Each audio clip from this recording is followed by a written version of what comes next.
teasers. I still have them somewhere. What is up, everybody? Welcome to another fantastic episode, the first episode of the Livewell of 2022. This is episode 14 for those of you who are counting. So this is the first episode. I thought last week was the first episode, but we had a weekend in between for New Year's, so it just goes to show you how my days are running in together. But this is the 14th episode of the Livewell and the first episode of the year 2022. And as always, we want to go ahead and get a little bit of business out of the way. This episode is brought to you by Nofo Brew Company, located in Forsyth County. Go down there and go check them out. I'm pretty sure they're probably going to be having a party or something, probably for the national championship game, I would say. So go down there if you want someplace to hang out. Go down there and go hang out with them. Have a couple of cold beverages, I guess. And what are you doing with my cup? Moving it out so they can see the cans. Oh, they can see the cans. Oh, yeah. Well, we don't exactly have a Zoom feature at the moment that we can just readily available at hand. So I already see a couple guys coming in. John Allred and Ron Swinford, good to see you as always. Jeff and Kurt, I know they already chimed in and said they were here. This is going to be try to be as informative of an episode tonight as we can make it. I got Dane Hunter with me. He's from Cartersville, Georgia, co-director of the ABA Division 125 with Alex Pierce. Alex, if he's watching, I don't know, but he might be. But we got Dane Hunter. He's here with us tonight. And then, as always, Mr. Eric Beasley right here to my left. He is here in the house, as always. He was a little bit late tonight. Yep, I almost got locked out. Yeah, you almost got locked out. So, yeah, Jeff Sword, Happy New Year. Happy New Year to you. So we want to get a couple things real quick out of the way because we got a lot that we're going to try to dive into tonight. And we're going to keep this, strictly fishing. First and foremost, though, real quick, I just want to say the last two episodes, we had a lot of fun. And but going forward, we got all that stuff out of our system. And these episodes going forward are going to be a lot more informative. They're going to be a little bit more serious. We're still going to crack up. We're still going to have jokes because we know that's what you guys like to have. We'd like to have a good time sitting around this table and just talking fishing and talking about other things sometimes when they arise. But we're going to go forward, guys, for all you guys, just to keep in a reminder. It's going to be slightly different. Let's just put it to you that way. Going to be a little bit more informative than it has been. And we're going to be doing our best. Danny is, myself, we're going to be trying to do the best we can to bring you guys week to week more and more topics. And as what was previously said, for those of you that continue to that have continued to watch, especially watch the past two episodes last 2 weeks, it's not. We're going to be doing a better effort of mixing in more than just bass fishing. We are bass heavy because that's the most popular thing really around here. But there are some of y'all who, when you not go bass fishing, they head to a river, they go trout fishing. Some guys just want to go catch carp and tuxedos some days, and that's all fine and well. For those of you who like to do that, hey, I don't mind to do it every now and again either. But going forward, like I said, this is going to be a little bit more informative of a show. So now, the topic at hand with what we've got to talk about first. Next week is the big thing. Jimbo Southern Outdoor Expo. All right, it's a seminar and it's an expo.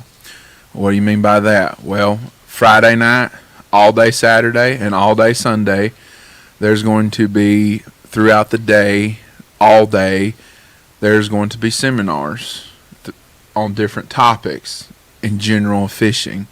There's going to be some bass fishing. There's going to be fishing topics that have to do with every bit of lake fishing. It doesn't matter. It doesn't have to be just bass fishing. It can be stripers. It can be walleye. It can be, other things. Electronics. There's going to be an electronics seminar there.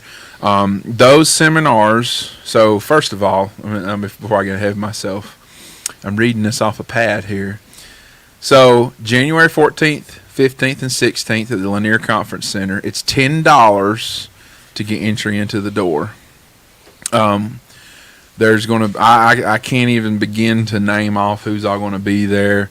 I know Shimano's going to be there, Humminbird, a bunch of local companies. Lanier Baits will be there. Of course, Hammond's will be there. Cast is going to be there. There's several other True Grit.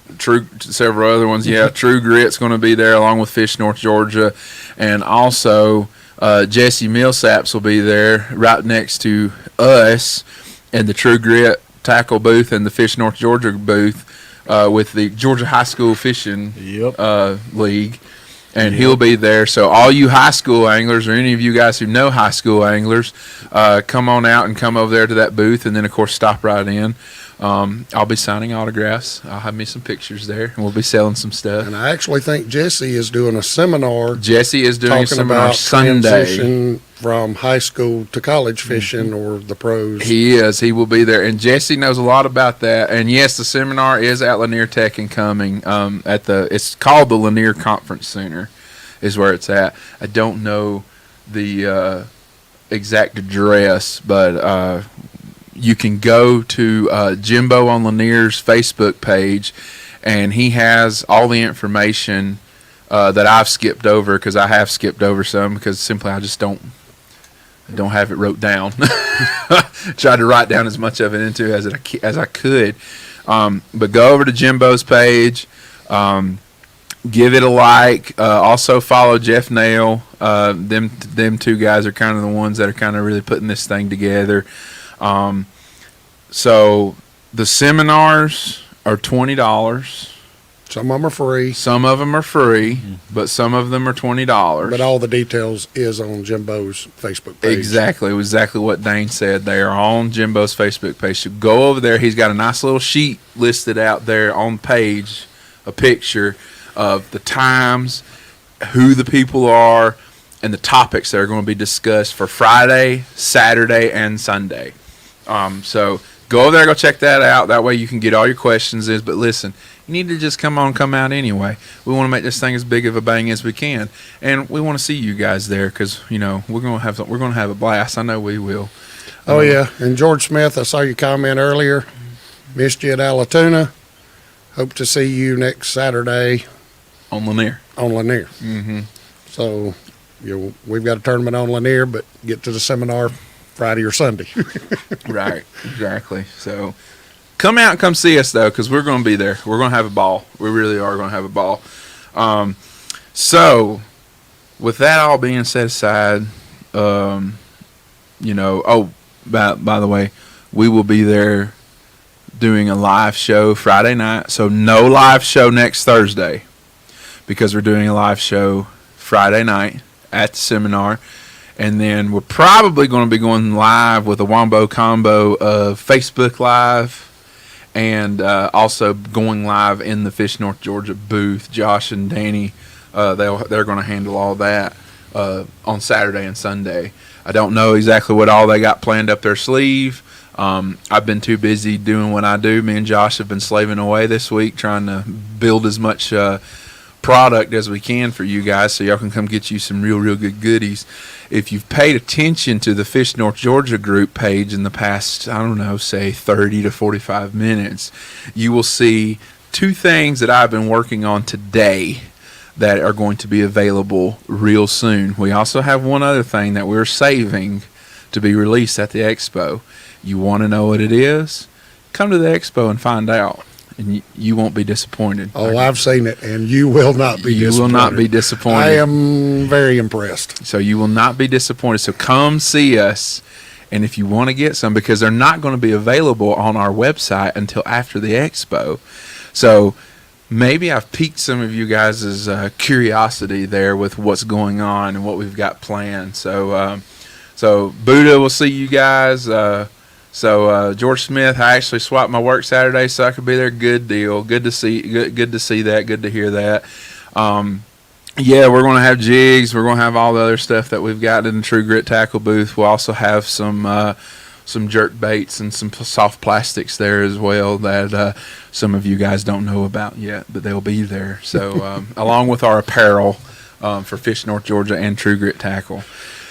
Now, I think I've got everything out of the way, pretty much. You say Farmer's comment. He almost let the cat out of the bag. Well, he tried to. I had to. Hey, now I had to. He tried to let the cat out of the bag. Let the cat out of the bag, but he kind of he backed it up and redacted his comment real quick and changed it. So maybe some people seen it, some people didn't. I don't know. I don't really know how many people probably pay attention to his long post that he made, basically sopping us up, saying thank you for everything that you've done. Spreading a little butter on the biscuit. That's right. James Schubert, we'll see y'all there. We will see you there too. So come see us, come drop by. You don't got to just come. Come by, come talk to us, come see us. As we always say, those of you guys who watch the show. We like to put names to the face or faces to the names, of the people that always comment and watch our show. And as always, we appreciate your viewership. We really, truly do. We really can't thank you guys enough, because without you guys, this wouldn't be anything. Yeah, that's as clean as you can make it, Farmer. So keep it that way. Keep it that way, Farmer. His little comment there. So poor Farmer's at work, so he's probably I'm already grumpy. so we can call him about 3:30, 4 o'clock in the morning. Yeah, call Farmer at 3:30, 4 o'clock in the morning. Tell him your power's out. For those of you who are in Amicalola, just call him, because he's the dispatcher over there, and he'll love to be able to service you. And just make things real complicated for him, make life difficult for him. Talk about how there was a squirrel run across my power line and it blowed up. And Farmer's like, well, ma'am or sir, I'll fix it. We'll get it crew out there ASAP for you. So come to the Lanier Baits booth if you want to throw things at the FNG booth. Thanks, Corey. Really appreciate that. I'm kind of speechless at the moment. I want to say that don't happen very often. I want to say something, but I'm not going to.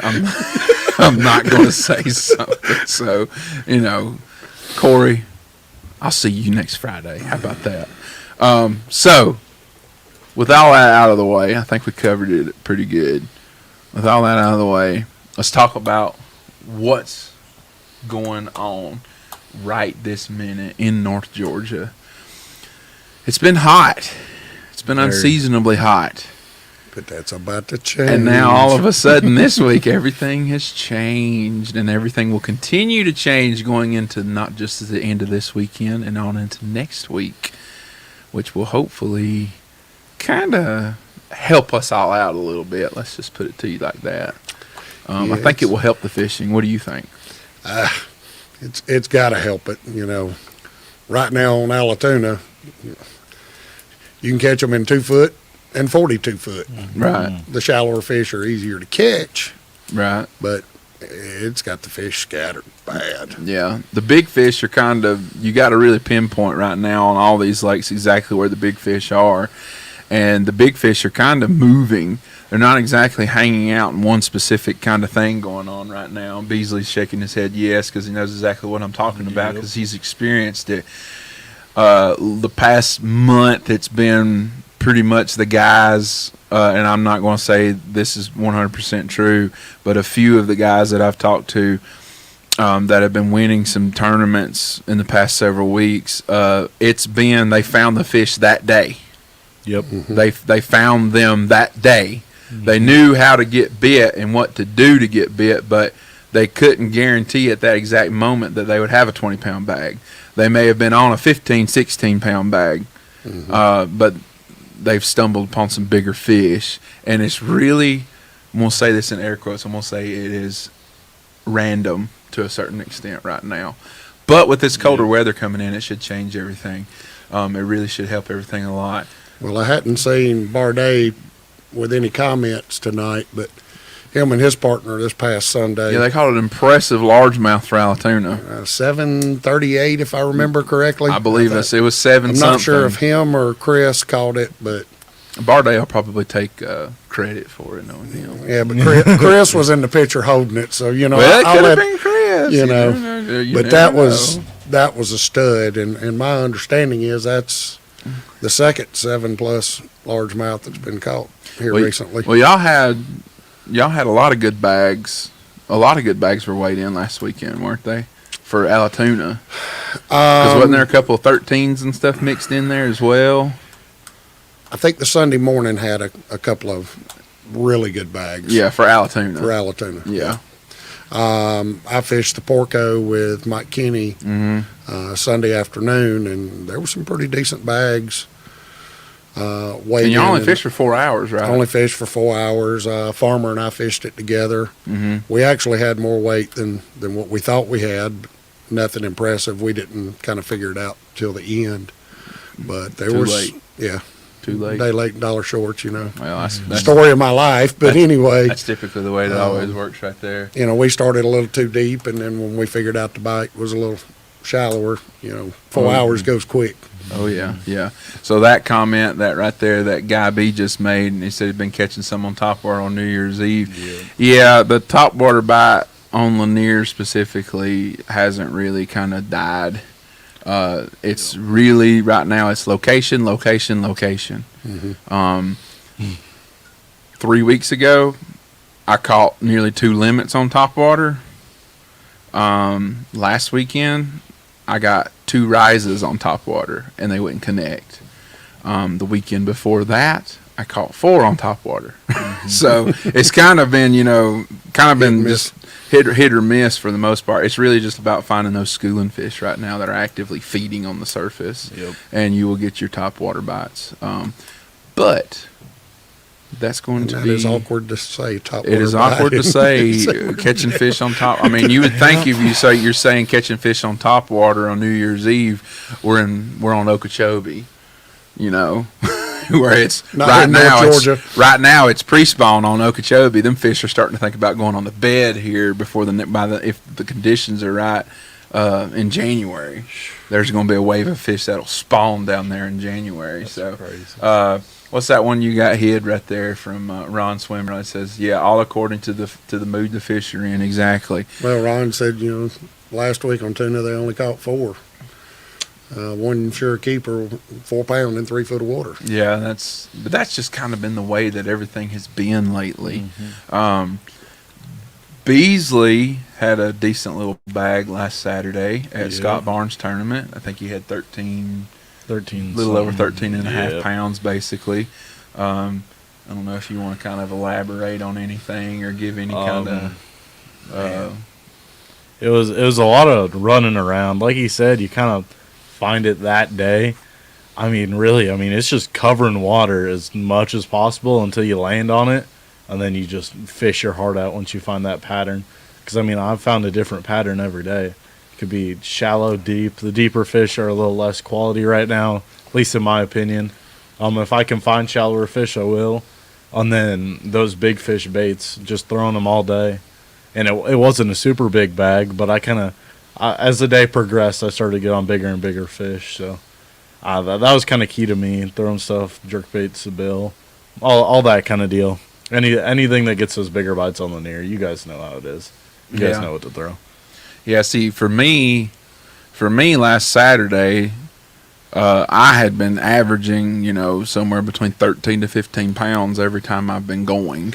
Well, I've been meaning to ask you, did your back hurt after that tournament from having to carry your partner? I know he's not watching, but Danny put a few fish in the boat, but he did catch some fish. He told me at the end of the day that I was a good guide. I gave him plenty of opportunities to catch fish. He did catch some fish. I got to give Danny a hard time, even though he's not here. Well, Danny's sick, so we got to give him a hard time because he's all at home and won't feel good. So he's been like that all week. So he texted me the other day or Wednesday or yesterday. Yeah, yesterday was Wednesday. He said, "I wish I could be there to help you guys out." And I'm like, "Yeah, right. You just stay home and enjoy your time off." So that's just the way that we are, though, because me and Josh and Danny, we all tease each other and pick on each other, but it's all doing like fun. But yeah, last Saturday, I told Danny, I said, we'll catch multiple limits. I said, but the problem has been for me the past couple of weeks has been that the quality is just, some days I find the quality, some days I don't. Unfortunately, last Saturday during the tournament, we caught we caught 5 or 6 limits of fish, is what we'll say.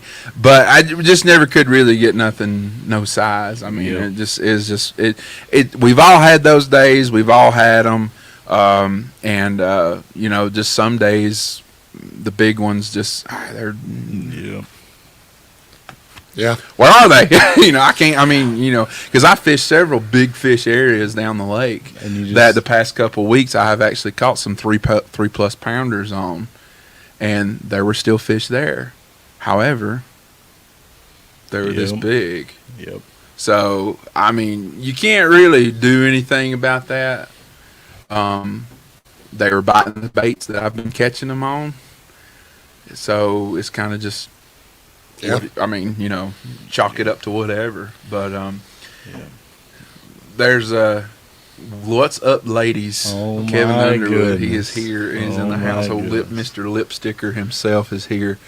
Buddha, I know Buddha. He had about 13 pounds or something like he was that right too. around with us. Buddha I think Buddha's bag, because I looked in his bag, I seen what he had. He had 2 pretty nice fish that were 3.5 plus. But then the rest of his bag was just good 2 to 2.5 pounders. Just solid keepers. Just good, solid, above average keepers, really. If he would have, been able to catch 3 more of what he had, of those 2 big ones that he had last Saturday, he would have had, instead of 13 pounds, he would have had probably 16 pounds or maybe even a little bit more, So, but that's just the way that it is. Yeah, Kevin says, book a lipsticker trip. I'll take you to the big girls. Yeah, okay. So, yeah, I know. Little shameless plug there, Kevin. He says he is an advertising machine. Let's just say that right now. Ron Swinford, we'll hit that little comment right there with Ron. He's always throwing out good little tidbits of information on stuff. I saw a video today. They were fishing in Texas, and their bait is deep as well, but it is deep because of an algae bloom. The bait is eating the bloom, and the fish followed the bait deep. If you can keep one rule of thumb for this time of year, all 3 of us, let's throw one of these out here. This is my rule of thumb for any of you guys who are maybe wanting to, improve or catch more fish. This time of year, the bass are focused on one thing and one thing only: feeding. They're wanting to eat. They know that the water temperature is going to eventually drop, and it may not drop, but they know that eventually it's going to drop. Hopefully for all of our sakes, all these lakes' water temperatures will drop, but they're going to just feed. If you can find the bait and you can find the fish that are actively eating the bait, whether it's using your eyes or using your electronics, there's no wrong or right way of doing it right at this moment, because you can pull into a place and use your eyes and not even pay attention to your graphs, and you can find actively feeding fish. When you find fish that are actively feeding on the bait right now, typically they will bite something. And then after that, all it is just trying to figure out where exactly the bigger fish are. So my tip is to start with looking for the bait.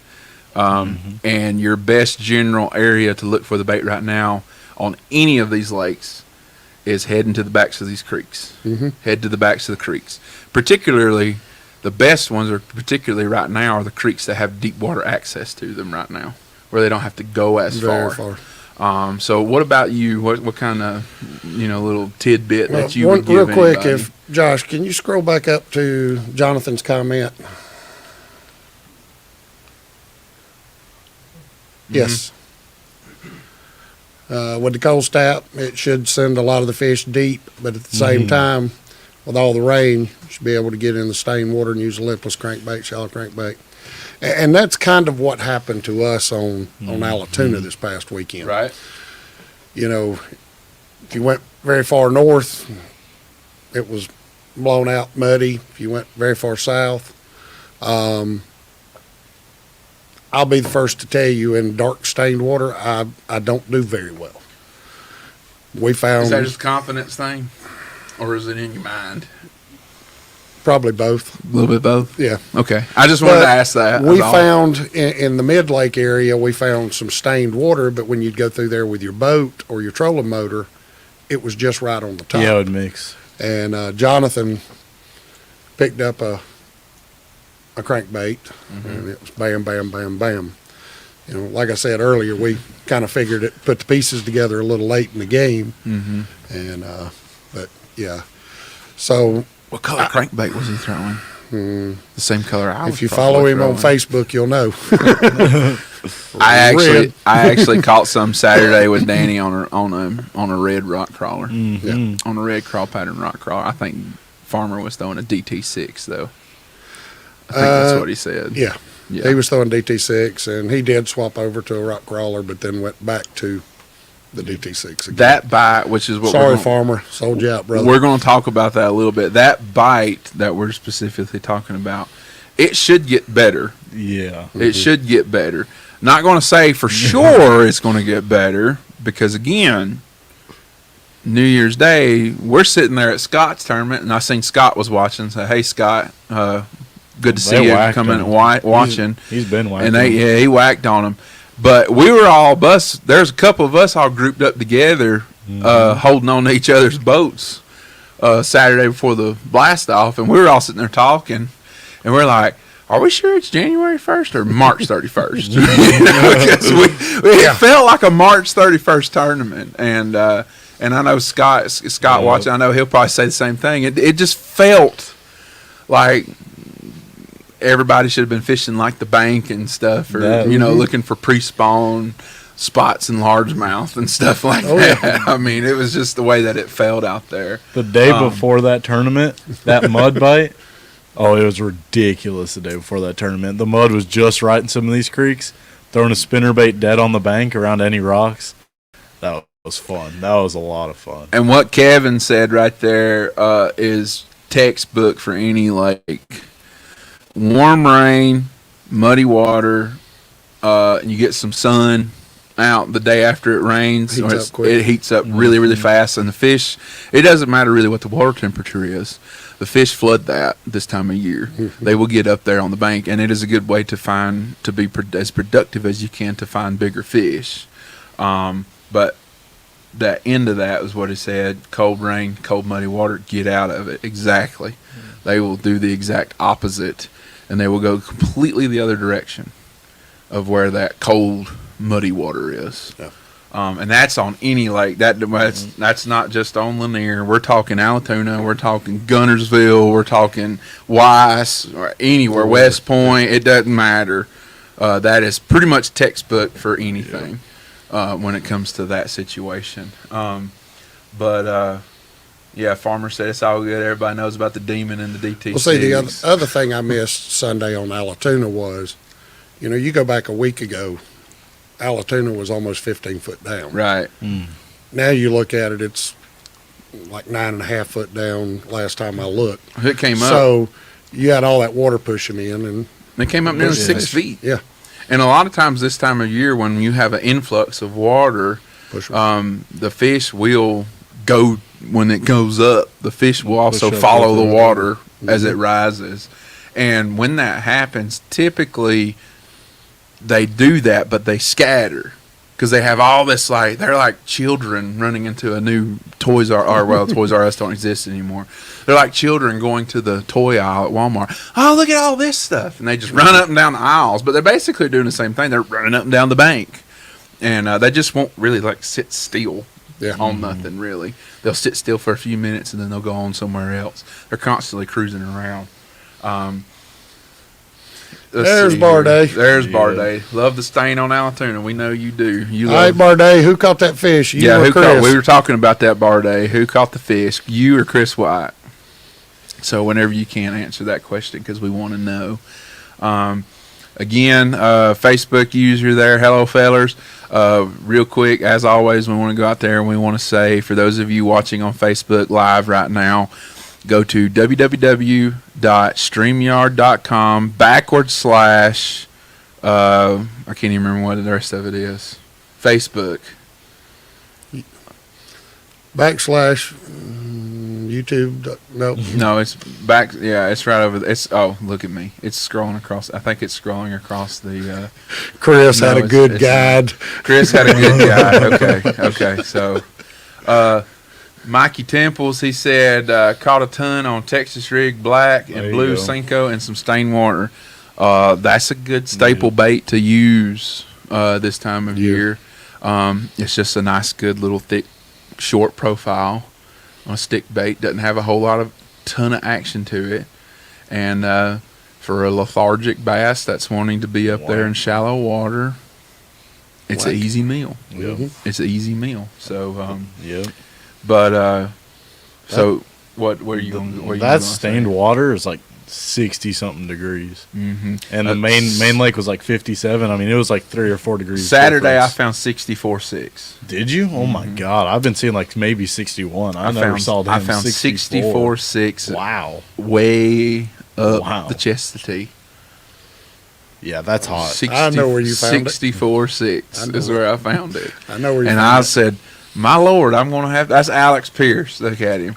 Go ahead and do it. Go ahead. You know you want to. Hey, Alex. I sold my boat, so feel sorry for me. But I'm out of doing. He wanted to know if I could take him fishing next week during the ABA. If he could be my co-angler. I said, I'm not going to be there. I'm going to be at the Jimbo's Outdoor Expo. I said, I ain't going to be there. So he said, oh, well, you know how he gets. So fishing with Farmer. Let's see here. He must be really bored. If you have stained or muddy water, the even cold muddy water, the fish and the bait will push shallow and can be targeted and well with a crankbait like the Rapala DT. Yes, they can, but they can't see anything else. They gotta be. A lot of times this time of year and then on into the spring when you get muddy water, the fish that get up on the bank, they'll also, for certain periods of the day, they will sit close to something, a piece of structure, big old rock, boulder, a shallow dock, a blowdown. That's had the sun, beaming on it for a couple hours now. They'll sit real tight to that thing, and yes, you can throw crankbaits and stuff like that, but it's hard to beat a true grit jig flipped up there by one of those pieces of structure that a big old lumbering bass might be hanging out on. Preferably like black and blue is a good color. That's it right there.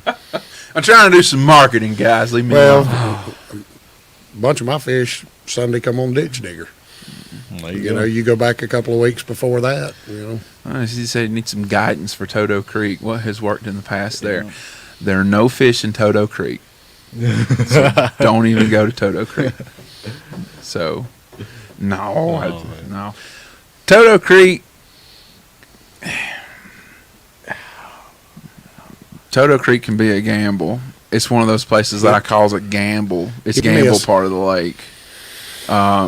There are some places in Toto Creek where the fish will kind of stay, but it will bumfuzzle you as to why some days they're big ones, and about 90% of the time they're little ones, and you just wonder why they've moved, why they've done what they've done. But as far as Toto Creek is concerned, just dolly in the ditch digger. Good Lord. But as far as Toto Creek is concerned, most of that time, for me going up there, I really only concentrate for it in the early spring. That's kind of when I concentrate. I'll go to Toto Creek. So we're still a little ways away before I would go to Toto Creek and be like, yeah, I'm going to stay up in this area all day long. Scott Barnes, he said, in my opinion, we needed to get cold and stable for a while. They will group up better. The last few weeks for me has been random. As we said earlier in the show, everything has kind of been a little bit random from day to day. Exactly what he's saying. One big one here, one big one there. Could be in 5 feet, could be in 40, could be one in 45. Well, Scott's echoing exactly what we were already talking about earlier, and that is from his own experience, the way he's fished. Scott had a good bag of fish last did Saturday. Yeah, I think he he got picture of some studs. He did random a lot better than I he did got random. second. He got second or third. I think I can't remember what. I think got. it was. God, it had to be third. He no, was. It was second. He had 19 pounds. It was good. I think, It was so very he had a good, real good. But he And said then he had that big largemouth after in that Tournament big mode. spot. that was the That's next the day. one thing. Tournament mode, you got to keep moving, and Yes, I say sir. that all the time, Yes, Scott. sir. You got to keep moving if you're going to try to be successful in a tournament. You've got to keep moving. That was definitely my mistake. So definitely Beasley is sitting here saying that was his mistake. I stayed on a spot for 2 hours. I did catch a big one there, but yeah, it was Well, too long. I'll be the first to admit, and Ryan and I went fishing roughly a month ago now. 3 weeks, 3 weeks. 3 or 4 weeks ago. Lanier has had my number for the last Yeah. couple of years. And I was fishing Lanier like I fished some other lakes where when you find fish, you get on. you sit there and you just hammer them. And I'd been fishing Lanier that way. I'd find fish and I'd keep hammering and onesie here, onesie there, onesie. And what Ryan really taught me was on Lanier, there might be fish there, but if they're not feeding, They're done. No, you Go. can go. go. You can always come back. Yep. And we did. We stopped, fished a spot, nothing, left, went and fished some other areas, come back, and they had turned on and we caught fish. So just because there's fish there, and like I said, Lanier's had my number for 2 years. Just absolutely bumfuzzled me. Yeah, But I've had the wrong mindset. absolutely. So- Our buddy Kurt Weehunt has said the same thing. Thing I've learned over my 50 years of bass fishing, they're either here or they ain't. That's Yeah. experience talking from Kurt Weehunt right there. They're either here or they ain't. And I think a lot of us that have been fishing for a while now are realizing a lot too. You know, it took me my range when I was about 18 to about 22, 23 to really kind of be like, listen, I found them, catch them, and then go to them in a tournament and sit there and try to force feed something that's not even there. Yeah. Yeah. And when I finally stepped over that hurdle and cleared that ramp, everything went up for me Yeah. Oh, yeah. exponentially. That's what I got stuck on. I caught a 5-pounder. Somebody want want to help Mr. Temples out there? Anyone of y'all fishing skeeter tides need to talk to someone about how to get registered for these tournaments. Scott Barnes, I believe, can probably help you out with that because I believe he's fishing it. Scott, if you are, hit up Michael Temples. Scott's a good guy, and Scott will help you. Scott will help point you in the correct direction. We're not going to say right; we will say correct direction, because Scott's reputation of being able to give you the correct information on things, whether it's signing up for anything or doing anything with your mortgage on your house or anything like that, he is the guy to go to True. for sure. So, FCP Fishing, evening, gentlemen. Good to see you guys. See you out. One of our regular viewers. Kurt and I used to be fishing partners for years. We broke up because one day I had to take a leak off the boat, and he asked if he could hold my. Oh Lord! Well, that's a personal thing. That's just one of those things that is left. What happens in the boat stays in the boat. How about that? And many of us have probably been there. North Georgia Pump Company said 10 to 30 minutes can make a big difference. Absolutely, especially this time of year. This isn't for. Excuse me. This isn't for just a herring lake. This is a lake. This is for a lake that doesn't have herring in it, like Allatoona. You know, threadfin shad. You know, timing. This time of year is everything. It really and truly is. You know, they say it in the summertime, timing is everything, and it is. Timing is everything in the summertime as well. But even more so this time of year, timing is everything. It really and truly is on whether or not you're going to catch fish in the area or not. Yeah, so do that, Michael Temples. Scott, looks like Michael Temples is going to send you a message. A guy at work is planning on it, and I'm trying to help him out. So do that. And Scott will definitely, he's a great guy. He'll definitely point you in the right direction for giving your buddy what he needs to know for the Skeeter Challenge. I don't know when that is. That's coming up here real soon. They're going to start. Don't make me lie to you. That I don't pay that crazy much attention to it because I don't have a Skeeter, so I don't fish the Skeeter Challenge. But Mr. Pierce, I'm sure he probably Mr. knows. Mr. Pierce might know because he's going to be riding around in a. Can we say it? No, not yet. Not yet. Don't Okay. jinx it. So let's not jinx it. Let's just Not yet. knock on wood there for Mr. Alex Pierce. Everybody, when you go to bed tonight and you go to sleep, say a little prayer for Mr. Alex Pierce that dreams come true. How about that? But yeah, fishing with Farmer, I agree with Kevin. Get you 10 to 15 spots and milk run them. Absolutely. And that day, me and you fished together. What did we do? Run spot to spot. We milk There run. you go. Yeah. We milk runned a few of them because we fished them a couple different times. Yeah. And we fished one area in particular that we reeled in there. We made about 5 or 6 casts, and I said, "Let's go." Yep. And we left. And we came back to it was almost like an aerobic workout. it was. Well, yeah. I mean, Up and down, up and down. you did tell me that your knees were going to be cussing me that night because of how much I got you up and down. But what did I miss besides the blurry picture? Well, probably the blurry picture is probably due to service, I guess, Yeah, tonight. Wi-Fi's We low. have, as we are looking at it at this very moment, we have 1 bar of service. So turn your Wi-Fi off on your phone. Mine's off. Mine's off. Okay, well, I don't know what the problem is. I guess we have that good old-fashioned Marble Hill. TDS Marble Hill going on over here tonight. You know, fun fact about this. So I come over here Monday and get down here, and I walk over here towards this table, and there's an Xbox sitting over here, and I'm like, "Are we playing video games today, Josh?" No, we're not playing games. And I'm the internet at my house is worse than it is here. And I said, "The internet at your house is worse?" I was like, "My God, it's pretty bad here." Is that what's in the backpack over there? Yeah, Yeah. yeah. He had to do controller. he had to do an update for his son's Xbox, and he said it would took about 4 days at home, and it was only going to take a day here. So, Oh, so if that tells you anything, Brian. Brian LJ, they sold all I need for Saturday is a cranking rod. LJ doesn't know what that is. LJ don't know what a casting rod is. I don't think. I tried to teach him so hard. He should have seen his first ever cast. It was bad. He can't. He can't. DSL over barbed wire. Josh made the comment this evening for you guys. He said, he took a deep breath. He said, "I can't wait till we get some fiber up and down this road." So we're all in the same boat over here. We're trying. We do the best that we can with this show, but we apologize for the blurry picture. But as long as you guys can hear us, okay.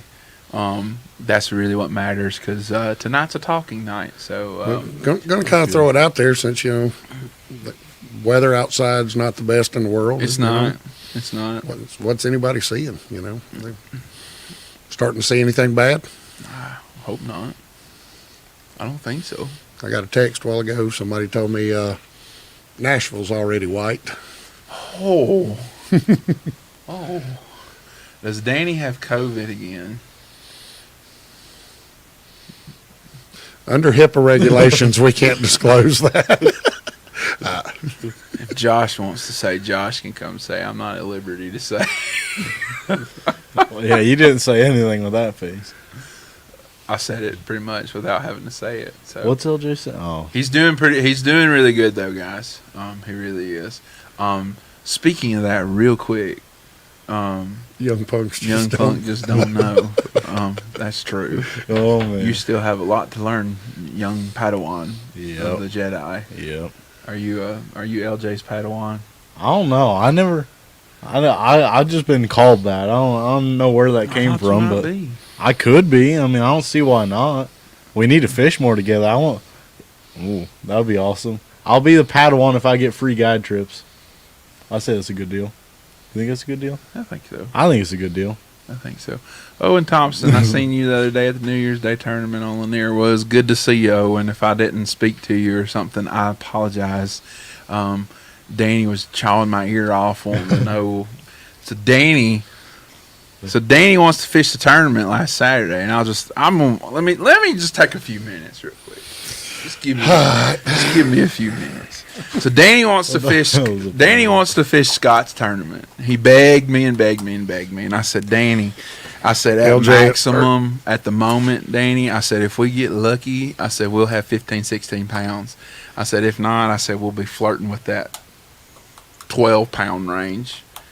And boy, was I wrong, because we only had 1080 or something, 1083 or something, somewhere, almost 11 pounds is about all we had, whatever it was. It wasn't much. Now, like I said, we caught about 6 limits of fish, but that was just the way that it was. So we get there and we do our thing and we fish. Posted a picture of y'all at the dock. That was funny. I was back there too. Yeah. We rated LJ's dock at one point during the day, and I think Danny caught one and I caught 2 off of his dock. Thanks, LJ. Appreciate it as always. Throwing a jerkbait over that blowdown though. Oh, I loaded up with a nice one. It didn't get in the boat. Beasley was fishing behind me. That was way, way late in the day. I ran up there just before weighing, pretty much.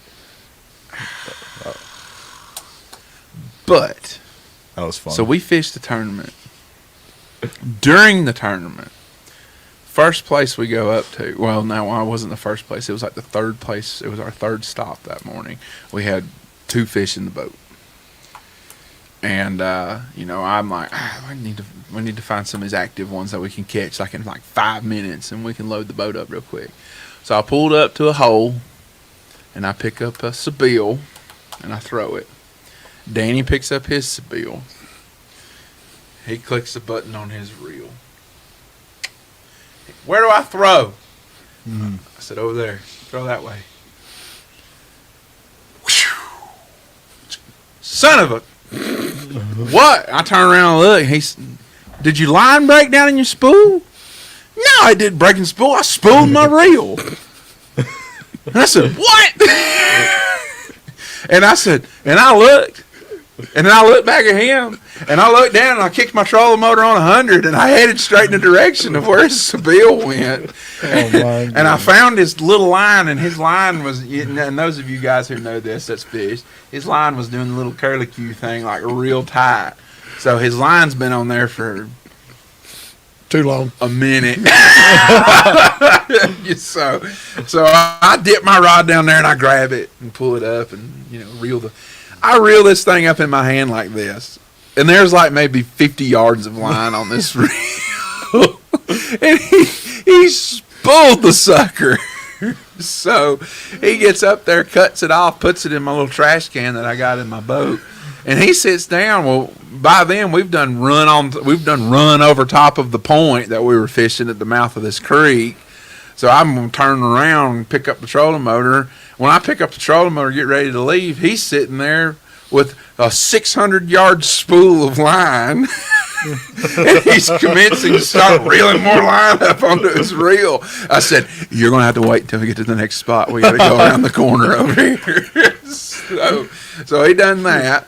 And then he told me the first fish that I catch, like I caught it on a ditch digger with a Kitech, and it bites and I set the hook, and all I hear in the background is, damn, that was fast. I was always saying it. I said, what was fast? He said, the hook set. And I said, really? And he said, yeah. And I said, okay. And I just commenced to fighting the fish up to the boat and get it in the boat. But I kind of, and then after that, it dawned on me. I was like, reaction time is not something that Danny must like have like a real good grasp of. And because a few minutes later it showed. Because he had one jerked right out of his hand and he didn't set the hook until after it let go of the bait. So, but it was fun. We had a great time. It really was. We had a great time. Owen Thompson, though, I have no idea what they caught the 21 pounds on. Rumor is it's a big wired bait. That's all I'm going to say, because some people may be may be watching. But what warrants a flutter spoon over a jigging spoon? So this time of year, I'm not going to throw a flutter spoon. I'll only have a flutter spoon really probably like like May through about September. I'll keep one in the boat, and I'll throw it out there on the main lake around some of these brush piles and stuff, and let that thing just do its thing. When you get a bite on it, they'll about jerk the rod out of your hand, which is fun. That's cool. But right now, you're going to want to really do a jigging spoon. Normally. LJ's throwing the truth.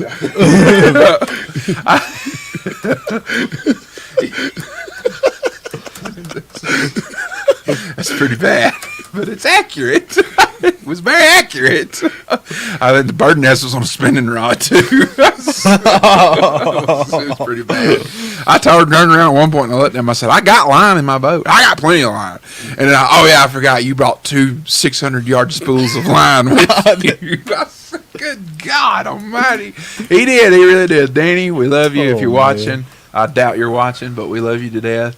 And just so you guys know, if y'all go fishing with Danny, don't worry about like backlashing or anything and having to pick your line out.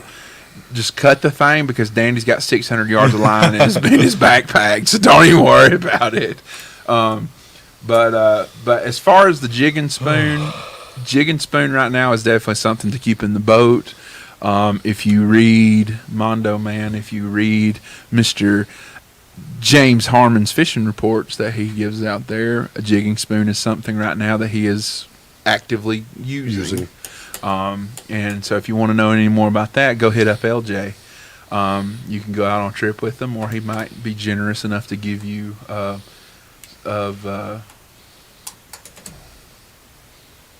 that's not really off topic. That's not Dylan Johnston. That's not really off topic, because that's kind of what we're getting into right here. We've got a handful more minutes before our second subject. It probably won't take that long, so we'll probably be getting back into this again after we talk about it. But you want to save that? You want to do that now, or you want to answer that question later? What Dylan Johnson said. What's favorite technique for this time? Normally this time of year, I'm finding them in the ditches and in the backs creeks and stuff. You know, if you go back several weeks ago when they had started transitioning into the ditches, was throwing ditch digger, come in second place on Christmas Eve tournament on it.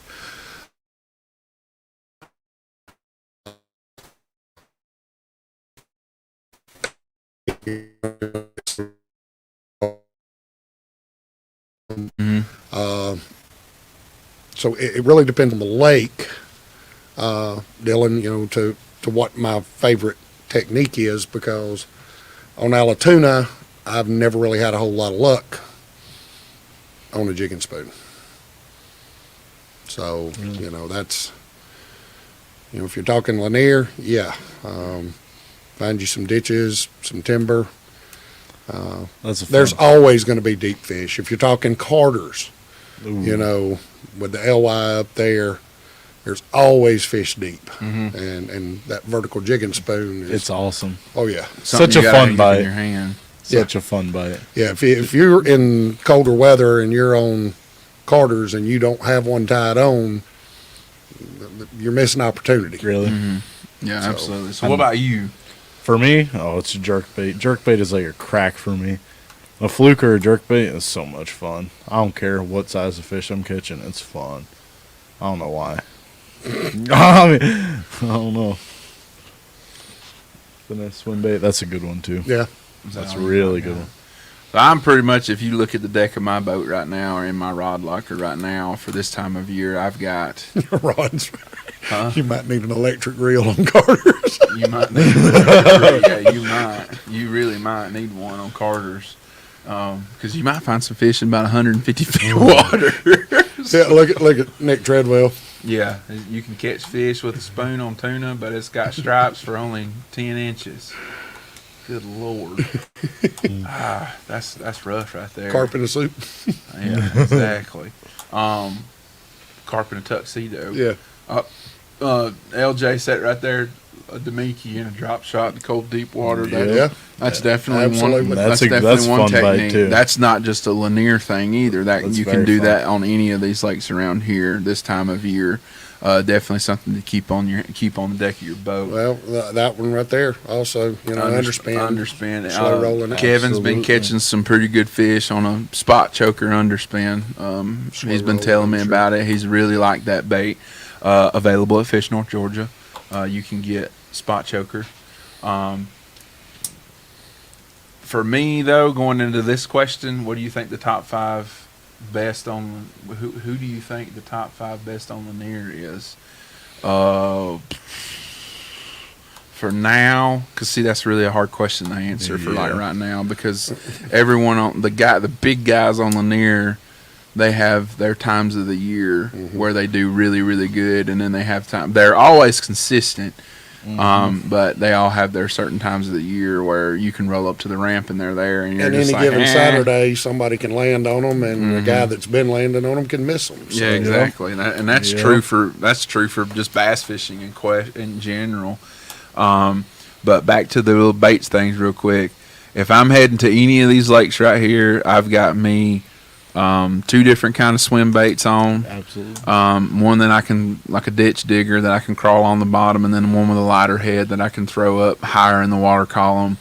A jerk bait, a crank bait, a jig and spoon, and a jig, a shaky head, and a rig. Yeah. And that's I was pretty going much to say, all. there's a That's lot of pretty guys much this all time of year all that I'm will throwing. not go without an A-rig. That's Yeah. pretty similar to me. Because when you actually. find the fish that are actively feeding, an A-rig is probably a really good bait to throw in there. And it's for me, I've caught 2 to 3 at a time on it this time of year before. So Talk a little bit more about that, because I suck at throwing an A-rig. Like, Paul's been out in the boat with me. I can call a whole school of fish with an A-rig. I can't catch them.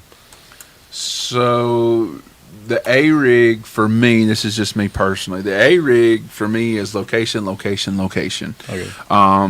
You want to find the fish that are either sitting on a certain piece of structure where you can slow roll A-rig along the bottom, and you can get them to chase it and bite it, or down the middle of these creeks and stuff like that, where they're actively feeding on the fish up on the bait, Yeah. up high in the water column.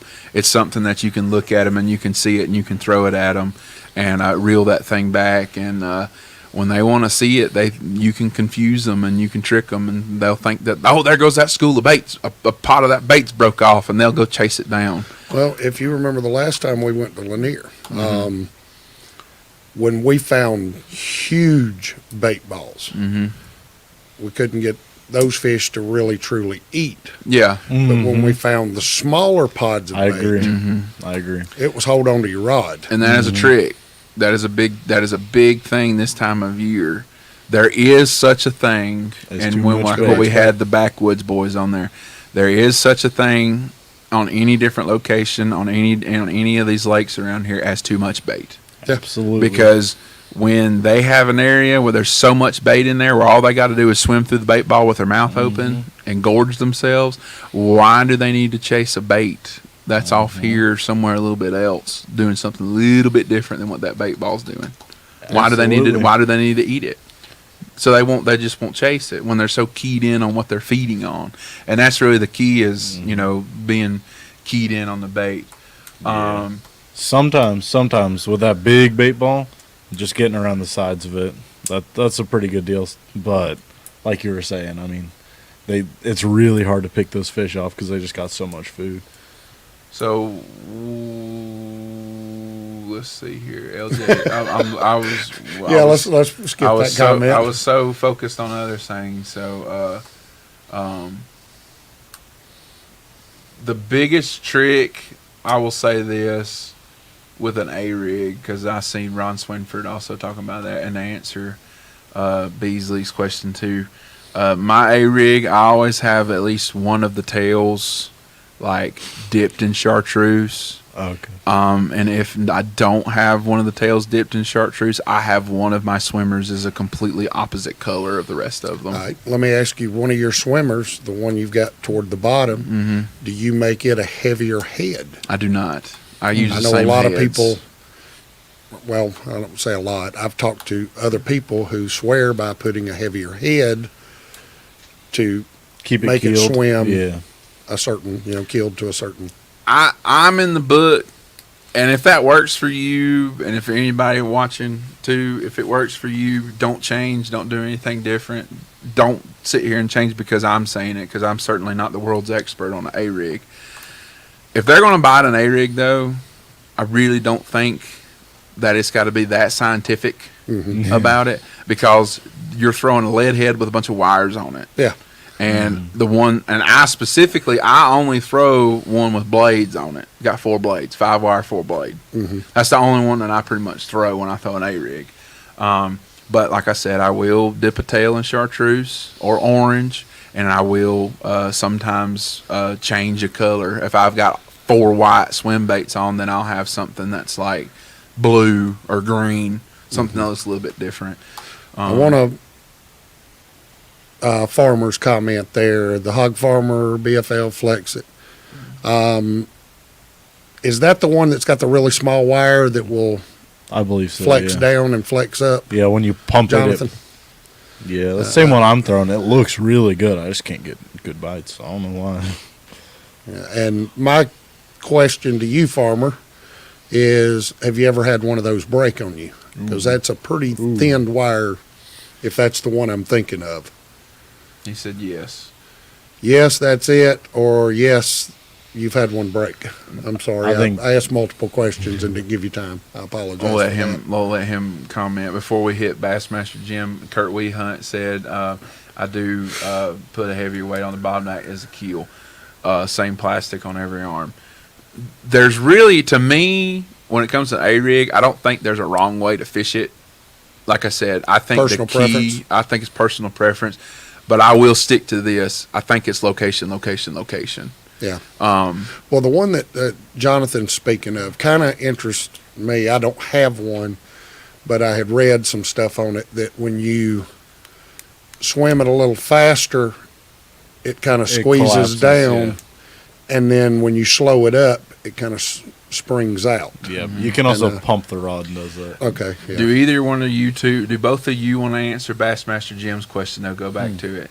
He says that he likes to throw drop shot but can never catch fish over 13 inches with any tips. Both of you guys drop shot, so I drop shot a lot, especially during the summer. During the summer, I spend a lot of time on Allatoona. I'm not sure where you fish at, Bassmaster Jim, but I catch some good quality fish. I fish a lot over at Neely Henry as well, over in Alabama, and some of my better fish over there have come on drop shot. And I throw different worms. I've got some of the Lanier drop shot. I've got some of the Softy drop shot. I throw some of the Robo worms. But one thing I've kind of figured out is a lot of times when I'm throwing a little bit bigger worm, I seem to get the bigger bite. It's like when I go with a 4.5 or a smaller profile worm, I may catch a few more fish, but it seems like, and it makes no sense to me, but it seems like the 6-inch worm will produce just a little bit better fish. And I've caught 4.5, 5-pound fish on drop shot. Absolutely. I'm still trying to break that 6-pound spot. That's but, awesome. That's a big old fish. But with drop shot, if I'm fishing clear water, I'm fishing braid Mm-hmm. to fluoro. Yep. If I'm fishing at Lanier, I'll downsize my fluoro. If I'm fishing on Allatoona, which is not quite as clear, I go a little bigger. If I'm over on Neely Henry, I may be throwing 20-pound braid with 10-pound, Yeah. 12-pound leader and I may go to Wise, and if I'm drop shotting on Wise, I may be throwing 20-pound braid with 17-pound leader. Yep. So I don't know, if that makes any difference. Yeah. I just kind of, with the different waters, but as far as the size of fish, it seems like to me, the smaller profile of the bait, you catch a lot more fish, but the bigger, and that's just me. And I'm sure there's guys out there that probably fish Lanier that might fish a 4-inch worm and consistently catch 4, 5, 6-pound spots. Well, I want to say this before Eric answers and gives his opinion on this. We got a couple of comments coming up with this, and Ron Swinford talking about this, and a couple other guys. But I fished with Kevin numerous times. Kevin does like to drop shot a 7-inch worm. He will do it, but he's not afraid to go a little bit shorter. But he prefers to throw a 7-inch. He's told me that. And then LJ's talking about the fruity worms and then the runts. The fruity worms are 5-inch. The runts are a lot shorter than that. So you kind of got to drop shotting. You kind of got to let the fish kind of tell you what exactly they want. But let me also comment real quick on drop shot. Yeah. And Farmer can attest to this. We were both fishing up at Notley. And we were fishing the tournament. Jonathan come up. I said, "You got them?" And he said, "I got 4." Throw right in here. Jonathan, I'm sorry. You've helped me. I'll be the first to admit. I was just returning the favor. I said, "Throw right in there." And he knew the area I was fishing. And I'm throwing a drop shot. And y'all can make fun of me, laugh at me. But Jonathan is a witness. I was throwing probably a 6-foot leader. And when I was getting bit, they were hammering the fool out of it. He pulled up, had maybe an 18-inch leader. I'm throwing in there catching fish. He's throwing in there not getting bit. After about 3 or 4 casts, he's not getting bit. He sat down, cut it off, lengthened his leader, threw in there, and it was first or second cast, bam, he starts catching them. So, don't get hung up necessarily on your worm size. Yeah. I'm a strong believer in look at where the fish are. Mm-hmm. Fish, especially bass, typically look up. They're not looking down. So if your fish are 2 or 3 foot off the bottom, lengthen your leader. If your leader's 18 inches and they're 2, 3 foot off the bottom, you're below them. You're not above them. Mm-hmm. So I wanted to throw that out there. Jeff Sword says something that I'll do when catching a lot of smaller drop shot fish is change bait profile. Yep. Sometimes a minnow or a creature profile will trigger a bigger bite. So that's one thing that you can do. I heard Josh in the background say, it's something that I know he said he's done before when he's fishing on some of these electric lakes. We got a couple of really good comments, but before we get to them, let's hit the question of the week because we're a little past the 1 hour mark. Oh, God. So we're going to do a question of the week. So the question of the week is going to be, Josh, you want to give away a hat? Sounds good. Okay, we're going to give away a hat. How about that? To get the hat, why don't you come to the expo and come pick it up? Because I'm going to write your name down, whoever the winner is. And I'll keep it. So if you win, come to the expo because this question of the week is expo related, directly to the expo.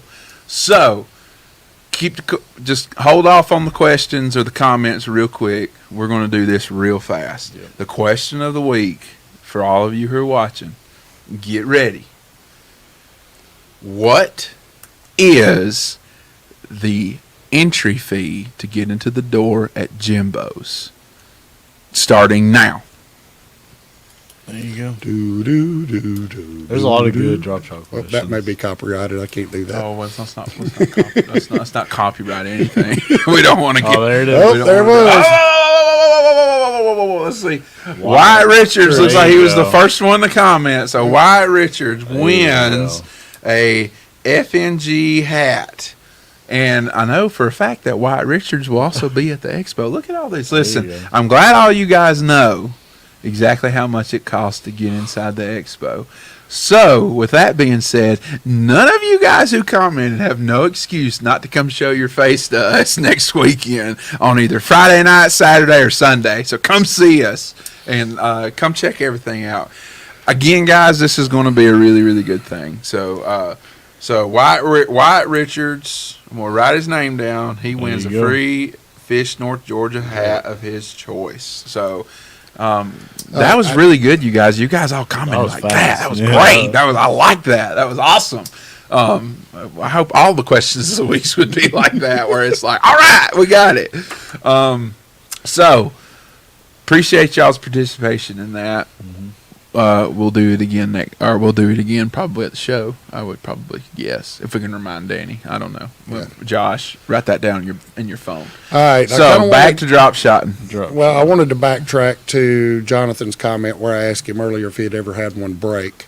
He put in there no, that he had not had one break.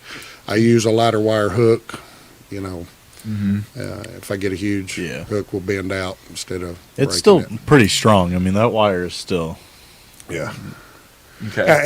In looking at it, it looks super duper thin, and my thinking is with that super duper thin wire, you know, it might work a little better on clear water lakes. Yeah, exactly. So I think Scott Barnes' comment is about drop shotting. Some days for me it doesn't matter the size of the color, but some days they are really specific. It drives me crazy. It does us too, Scott. It's more trial and error for me, the puzzle that we all try to piece together. And he is 100% accurate in that. Well, it's because like from day to day on any of these lakes, it will change. Well, the ditch digger, you know, on Allatoona, 4 weeks ago, if you put a 2.8 Kitech on it, they'd just about take the rod out of your hand. But you put a 3.3 on there, and they wouldn't touch it. Yep. They were that specific. You could take the 3.3 off, go back to the 2.8, and it was bam, bam, bam. There you go. Well, last weekend, it didn't matter. One of those you know, whatever size you put on there, they were biting. Freddie Haley said, do you have to have electronics to drop shot? Eric Beasley's response to that is absolutely not. Casting and drop shot? Because, I mean, you can always get on your electronics, watch it go down, fish for those fish. Casting and drop shot can't be beat. You throw that thing out there, and you can either just drag it, you can sit it there, you can shake it. LJ talks about doing that. It will absolutely whack them. You don't have to get over those fish. You don't have to pressure them. I honestly, I would, if I can cast over them, I will absolutely cast over them. I mean, it is so much more effective. You're not putting that pressure on them by sitting right on top of them. They know there's a 20-foot boat on top of them. Right. So, and they hear all that pinging, all that. I mean, they're not that affected by it, but that's definitely there. So I think as far away I can get from them and still make that wonderful drop shot presentation, that's what I'm doing. Would you also agree that a drop shot is a very overlooked bait around the spawn? Absolutely, such a good bait. Such a good bait. Puts it right in front of their face. They can't stand it. And that goes into talking about what you're talking about, where sometimes you may have one where you can't get over top of it, but you can throw up there and drag that drop shot back through them and get it through their bed. And sometimes they can't, like he's talking about, sometimes they can't stand it. Well, I'm going to tell one on you, if you don't mind. The day we went fishing, you turned the graph on the console, and I don't think you turned the one on the bow on until 10:30, 11, 12 o'clock. There you go. I didn't. You know, it was late, much later in the day before you ever turned it on. I turned the bow on, or the one on the console. I left it on simply because I was taking you, because to try to learn a little bit, so you could actually turn around and look and see what you're talking about. LJ Hummingbird. I mean, that's the guy to get the drop shot information from. He's so dang. Listen, Dylan Johnson, come up to the expo and come see us. I might, you know. All right, George Smith has a question there, and Hit it. I'm sure somebody can chime in. Is there a weekend pass, or is it just $10 every day? The only person at this moment that is currently watching this that I can probably say could give you a direction of that will be LJ.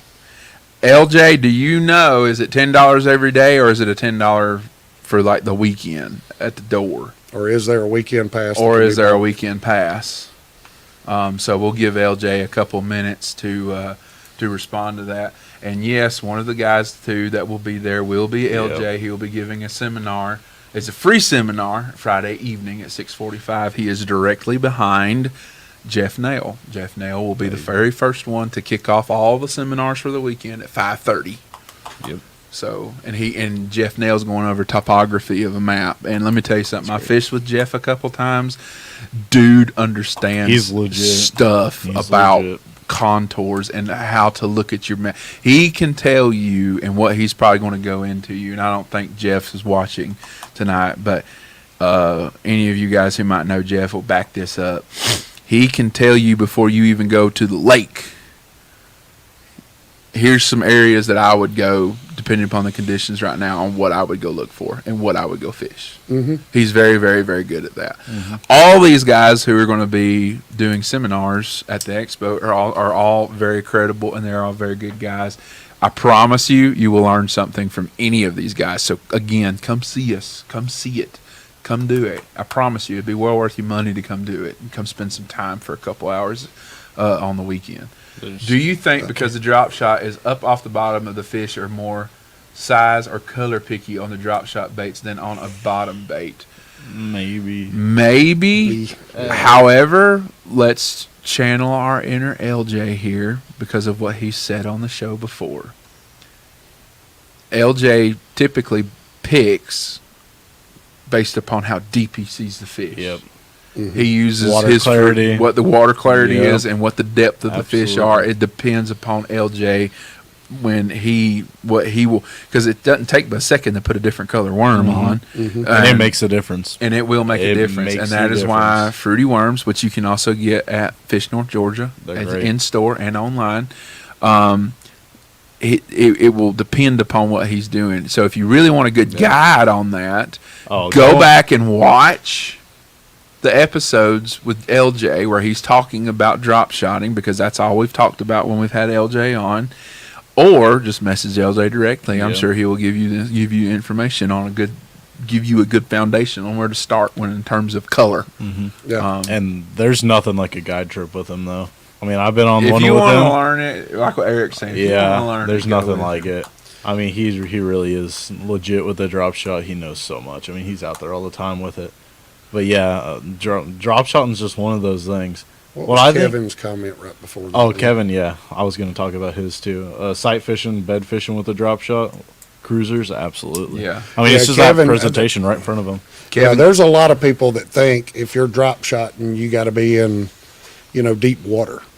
Tokyo rig. I'll throw it up shallow and drag it off and catch fish on it. Well, you said Tokyo rig. Yeah, you talk Kick about that Tokyo off. rig. Well, you want to talk about Tokyo rig? Tokyo rig and timber is a wonderful, wonderful thing. You ever thrown Tokyo rig? Never have. It comes through that timber real well. I know Jason Johnson talked about What's it before. What's your favorite bait to throw on a Tokyo rig? Just kayak, Just any kayak. swim bait. What size weight you gonna put on there? Half ounce. Half ounce. So would you say that would probably be a good way to start throwing a Tokyo rig? Would be get you a kayak and get you a half ounce Absolutely. weight? Just bring it around where you would a swim bait. I feel like it just comes over that cover really, really well.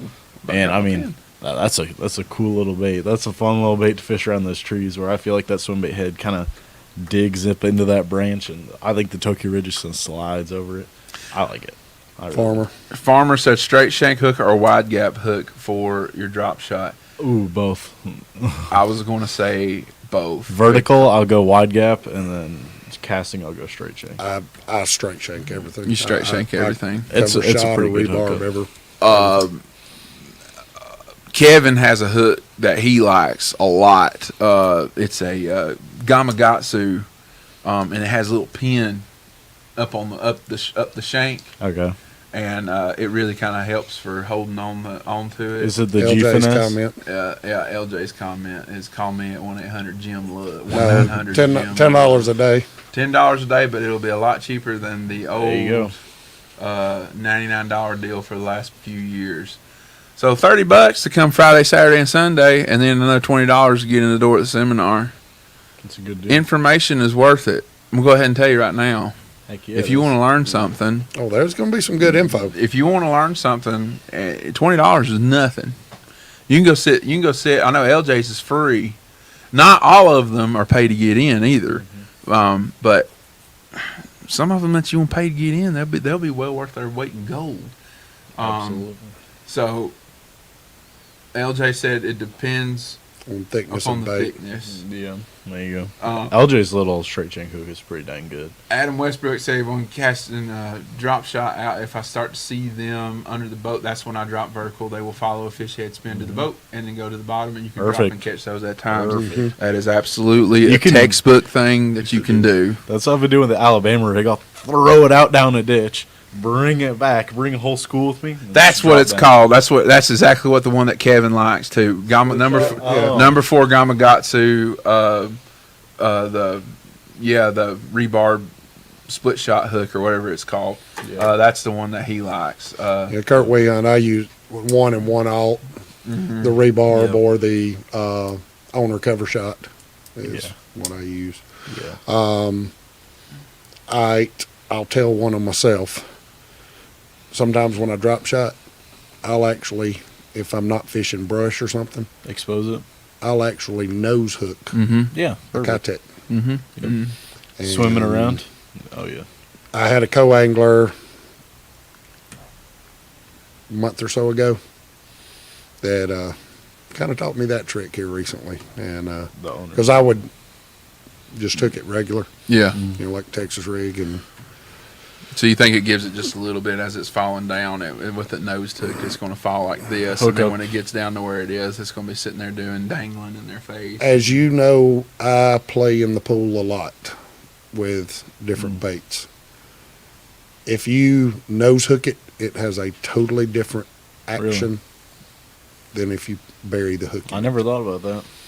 Do y'all believe in throwing The G finesse. There you go. a bigger sized swim bait over beds? When I'm looking for them on the bed with a big swim bait, they will show themselves.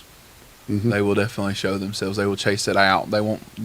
Not saying they won't ever, but very rarely will they actually eat the bait. But they will show themselves and they'll chase it. And then once you see them chasing your bait, you can see them go back to where they are, and then you can go up there and you can Start look at them pinpoint. and start trying to pinpoint exactly where they are. Definitely a good cert bait, Jim, though. It really is for beds. Still talking about the Tokyo rig a little bit. We're talking about the laydowns. And I've never really used Tokyo rig. It's a good little bit. So for the people probably 2-aught G finesse is one thing. Absolutely. Like, Absolutely. huh? Ron, Oh, what did Ron say? Those, what did he say? Those owner cover shot hooks are dangerous Yep. sharp. I had to pull one on my finger one day. never felt myself get hooked. You probably won't with those things. Yeah, Those things they're- are deadly sharp they're for awesome. sure. They're so And I will awesome. tell you, there is one downfall to that cover shot hook. They are thin wire. Yep. They And will you pull out. better, I don't care what pound leader you're throwing, you better take that in consideration and loosen your drag, because you will straighten the hook or you will snap that hook Yep. if you got too much And that drag. hook will snap. Absolutely. Some of y'all know Michael Kinney that does the Porcos and stuff over on Allatoona. He wasn't a drop shot guy, and he come to me and I helped him a little bit, and partially my fault. I didn't tell him to loosen the drag, and he was using the cover shot hooks, and up at Carter's he had a groaning Yeah. that snapped the hook. So if you're fishing those hooks, keep in mind, keep a light drag, because they are a very, very light wire hook, and they will snap. That's why I use 6-pound. I know, because then I'll snap the line anyway. So pretty much everything that we've been covering and talking about for the past little while is pretty much predominantly stuff that relates to right now. Yep. So before we come back to this, let's go ahead and switch gears real quick to our second topic of tonight, because we can hit it in a few minutes and really kind of get into what we want to do. Fish care. Ooh. Fish care this time of year is just as important as any other time of the year. Yep. Specifically, as it gets a little bit colder, when more population of the fish tend to go a little bit deeper. Right now, you need to kind of keep it in the back of your mind right now too, because there are, as Beasley said earlier, there are some fish that are being caught. Dane said the same thing, talking about catching some fish in 2 feet of water all the way out to 42 feet of water right now on some of these lakes. So we already got a comment about catch, photo, release. Yes, absolutely. Catch, photo, and release is a very, very good way, especially when you're fun fishing and going out there and just going to go have you a good time and seeing how many you can catch. If you catch a good one, put it up there, take a photo, put it back in the water, let her or him get their strength back and let them swim off when they're out of your hand. 99% of the time, that fish is going to be A-OK. Yep. And it's going to be good to go. So as we're getting into it, we got some more. We got the comments. They're coming. Yeah, so they're coming already right now. Learn how to fizz, fin weights, fizz and needle. So we'll go ahead and get into that. So at Fish North Georgia, we have a nice little kit here. This is the Fish Life Fish Care product. Take the sticker out right there. So it comes in this neat little box right here. This is it for all of you that can see. This has everything in here that you can. It's very small. It'll fit in one of your compartments in a boat. Like a first aid kit. It's basically a first aid kit.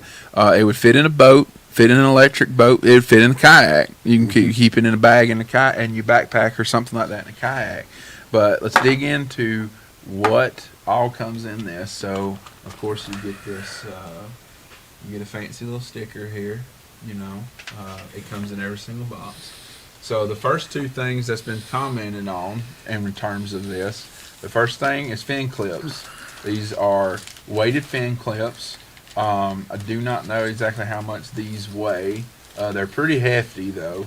I'm looking at the label right now, trying to see how much they are. But there's 3 of them. They got to be an ounce probably. They probably are an ounce or a little bit heavier. I don't know. You feel that package and you see what you think about it.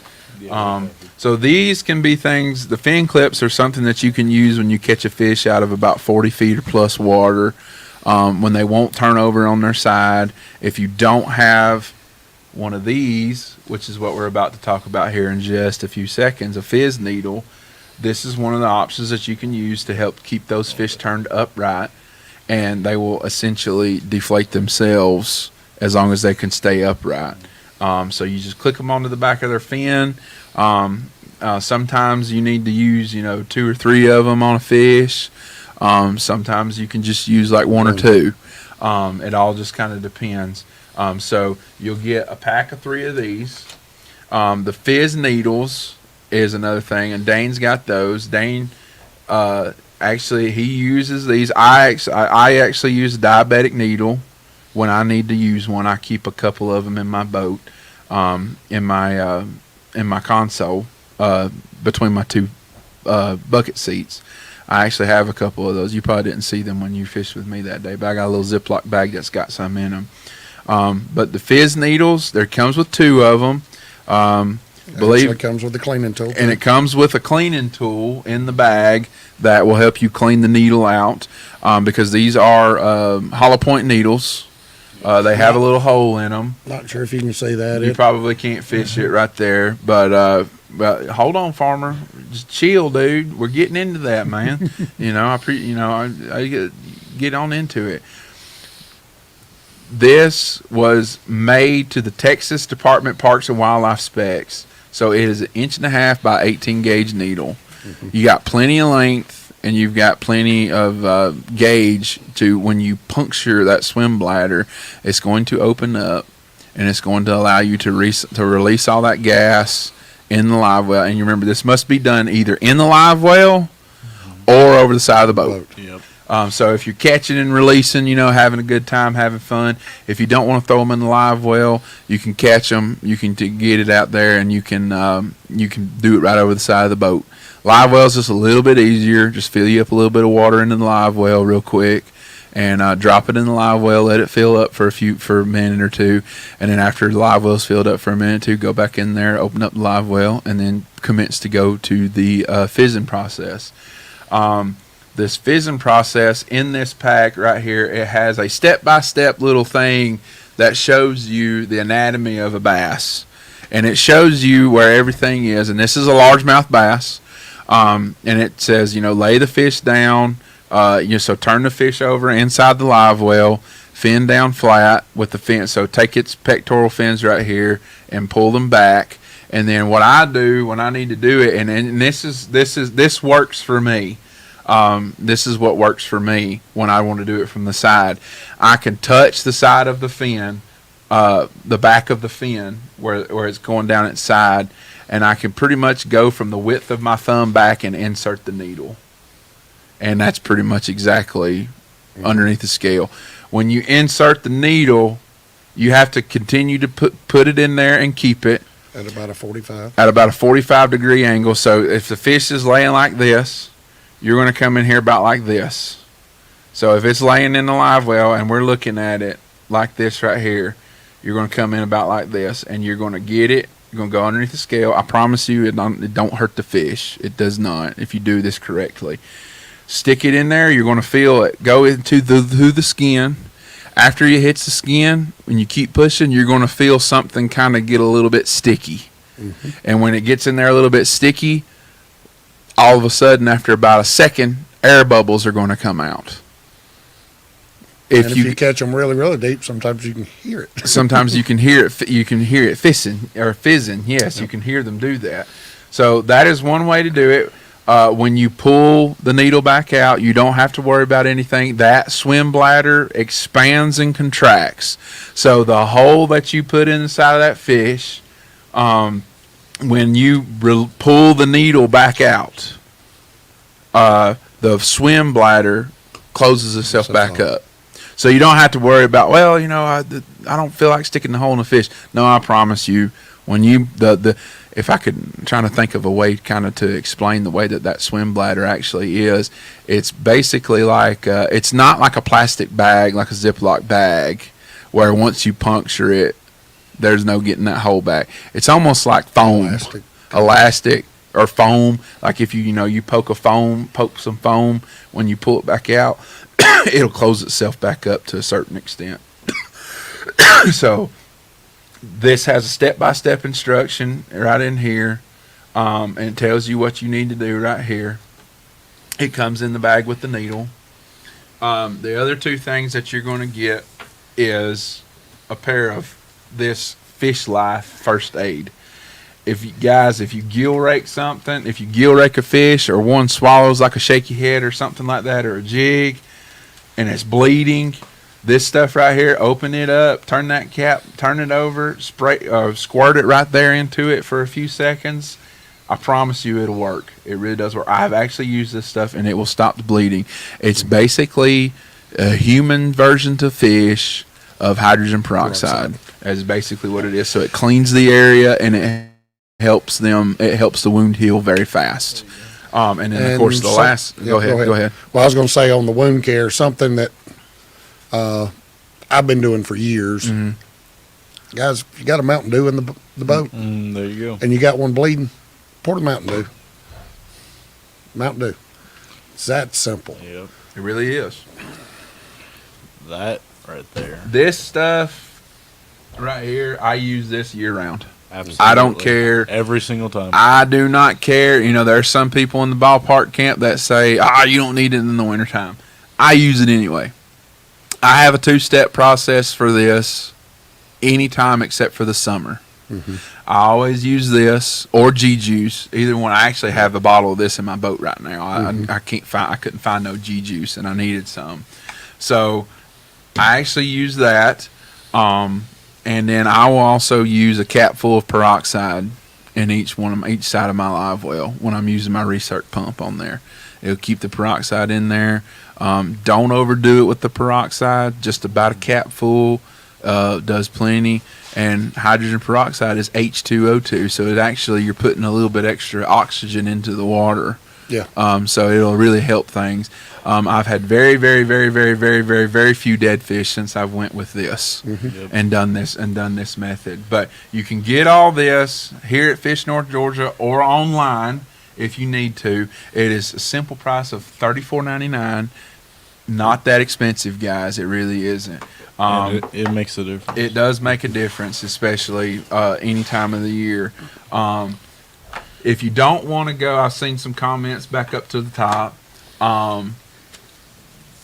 If you don't want to go through the side, you can go in between their crushers and their mouth. Dane actually said that's one of his preferred method is to do that. It is. I like to go through the crusher.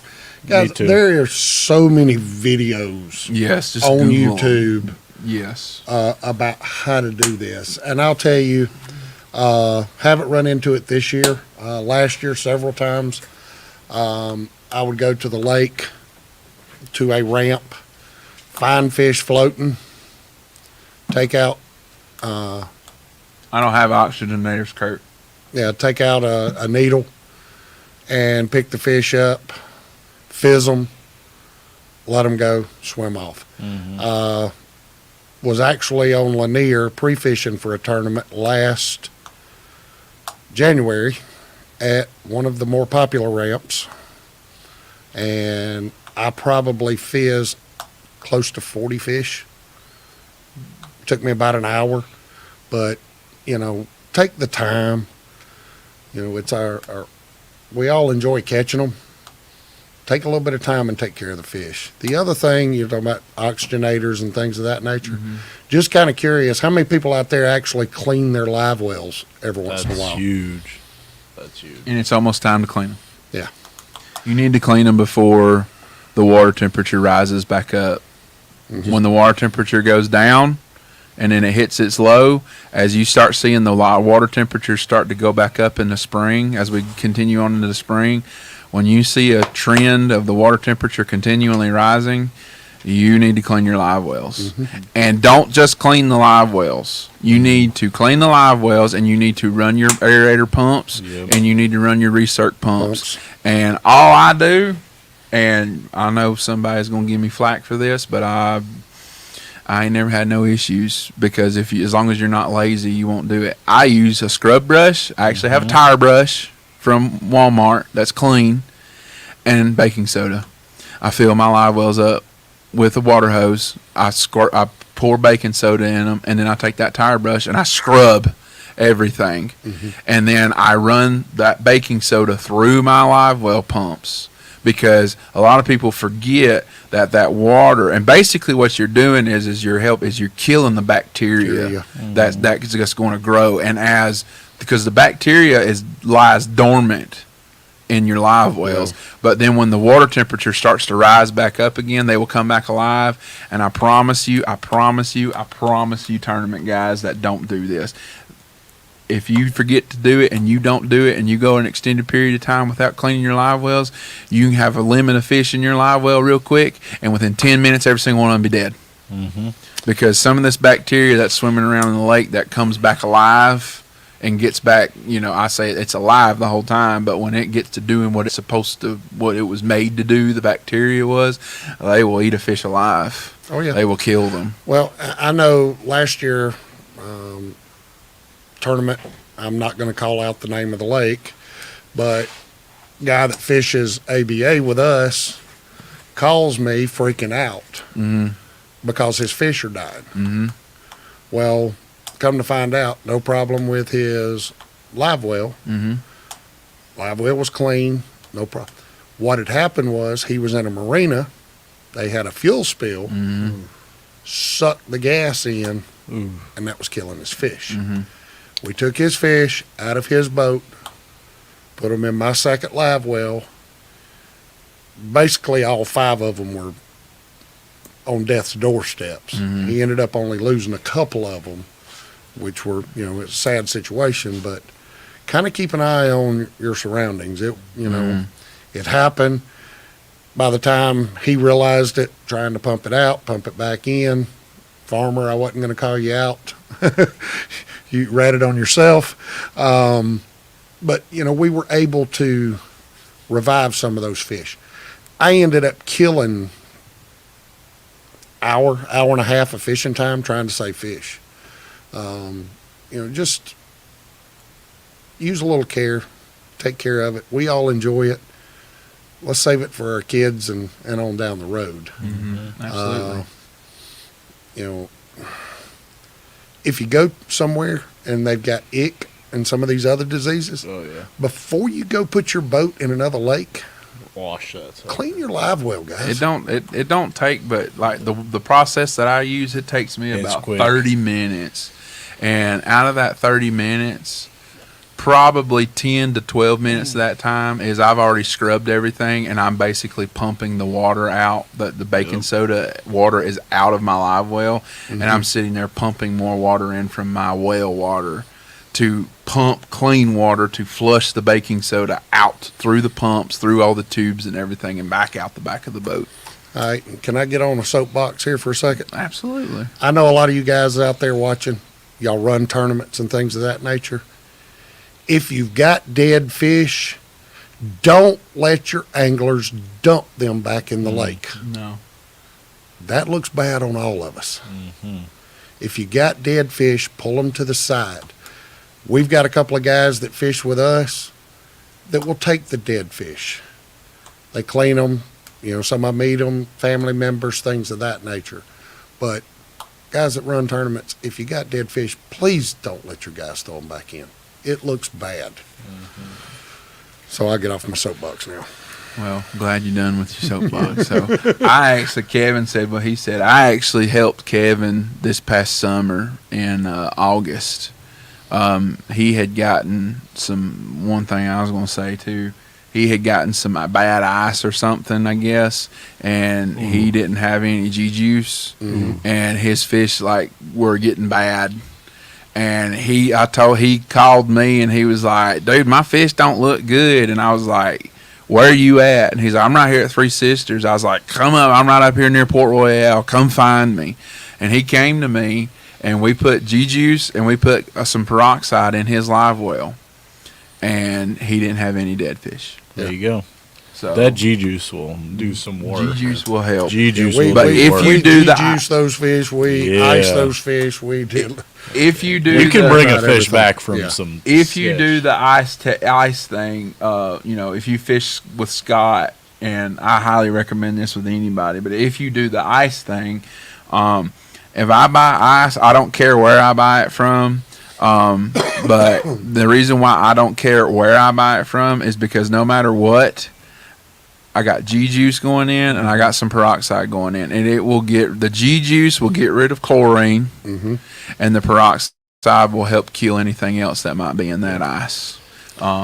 But it works well. It works super, super, super, super, super well. If I'm Yep. not going to fish for a little while, I've got a spray bottle with peroxide in it. There you I'll go. open my live wells, spray them down. Yep. With that Livewell care, you get one of those little for those little tiny fish tanks, for those little tiny fish, that little net, and you can get all that little all that crap out of there, throwing up threadfin, throwing up crawdad, stuff like that. That's a good little. Does the fin weights work? Absolutely, they do work. Yes. They will help stabilize that fish and turn them up, and they will be able to relax their swim bladder on their own. Yeah. Essentially, I is what happens. actually forgot my fizz tool and had fin weights. Yeah. And I had never used them before. I actually bought them upstairs 2-3 months ago and had thrown them in the boat, and for some reason could not find There's Paul Coonan. my fizz tool and used the fin weights for the first time, and absolutely they worked. Paul's got a good point. If you need to come get some, though, Michael Temples, we got them at the store. Come get one. They're Do you only- still have the smaller individual packs of the fin weights? Yes, we do upstairs on the wall. Yeah. We do have just the individual. We have we have these. We also have the individual needles. I don't know. We have some of the fish aid, the little bottles. We have a couple of those bottles. I don't know if we have any of the Livewell treatment handy upstairs. I think it's in this box. But we have those fin weights. We also have some fin weights from Sugar Hill. Yeah, those are bait good The ones. ones I bought. Yeah, were those are Sugar good Hill So ones. Steve Pinkston, shout out to Steve Pinkston. He got us a couple packs of those things that are They're upstairs. pretty nice. Stu. They're pretty dang legit. You need to use them. Get me 5 and 10. Adam W. Fishing. I'm sure there's some out there that don't have strong clips on it. Mhm. These are strong. These will I don't know work. about those, but the other ones. Yeah, Pinkston's are good. Pinkston's will Pinkston's will work. legit. Those Pinkston's grip. will work. So come get them, guys. We've got some, and it'll do you some good. I promise it will. So anything else really on fish care that we kind of want to talk about? Pump if your live wells start getting dirty and nasty, just pump that water out and get new. It's wintertime. You can pump new water in; they'll be fine. I mean, last tournament I probably did 5 or 6 pump in and out, just getting fresh water through there. I think that really helps. If anybody's got any questions about it, Yep. you know. If you see bubbles on top of the water, get that water out of there. There's yeah. a lot of ammonia buildup. Yeah. You got to get that water out of Yeah. there. Yeah. Yeah, Especially and during the this- spawn. Is that what you were going to say? Well, you had kind of touched on it during the summer. You know, I get extra ice, Absolutely. and if it's hot, I'll throw some ice in the live well. Oh yeah. Um, yeah. A lot of times in my second live well, I'll actually get another bag of ice and just drop it in I there. pretty much drop when I go to the gas station and grab some drinks and grab some ice for my cooler. I got 2 bags of ice.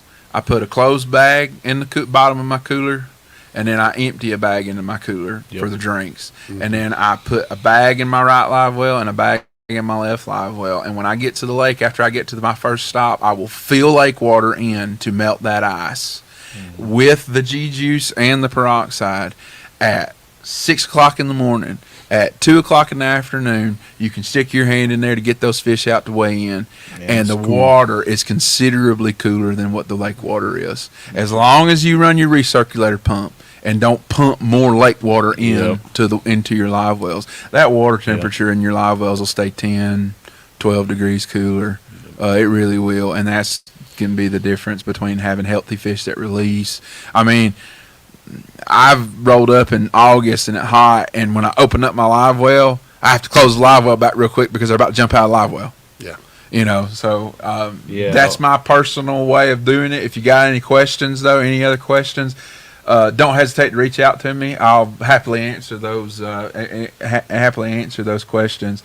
Summertime. Another thing, summertime. Watch that outside water. Watch the outside water, because that's hot, and that's just fluctuation. And of then water. another thing with summertime too, guys, if you can, you're running tournaments. If you run tournaments or you fish with some people that run tournaments, if it's really, really hot, go to 3 fish. Go to 3 fish. That's not going to hurt your manhood because of anything. But besides, I mean, if you can catch 12, 13 pounds of fish on 3 fish, that's big. that's pretty big. Yeah. That's big. So, and it kind of shows sometimes, at certain times of the year, it shows how big of a man you are when you can catch 3 groanings. But a few times a year, take your pump cartridges out and flush the housing and clean out. Yeah, absolutely what Kurt That's said, really too. good. That's really good, too. Mine are really easy to get to in the back of my Phoenix. All I got to do is pull the batteries out. I got a big old panel, unscrew the panel with a drill, and all the cartridges are right in there. They all twist and come out. They're all the Tsunami Atwood ones. They twist, come out. You can clean them out. They're great. Yeah. They work. It's easy to do. It's not very hard to do. So agree with the 3 fish and really hot weather. Farmer over here with what's his name? Roy D. Mercer. How big a boy are you? That's the way he is.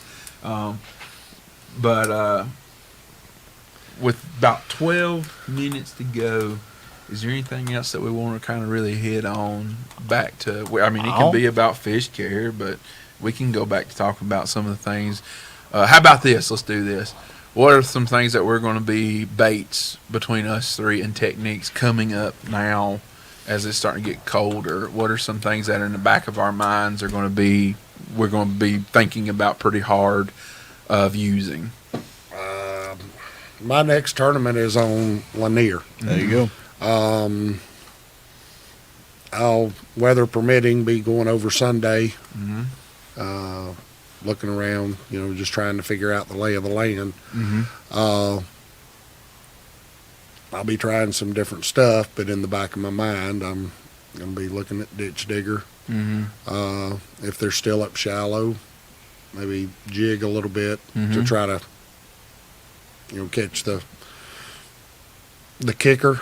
But the top water, that was There you go. interesting.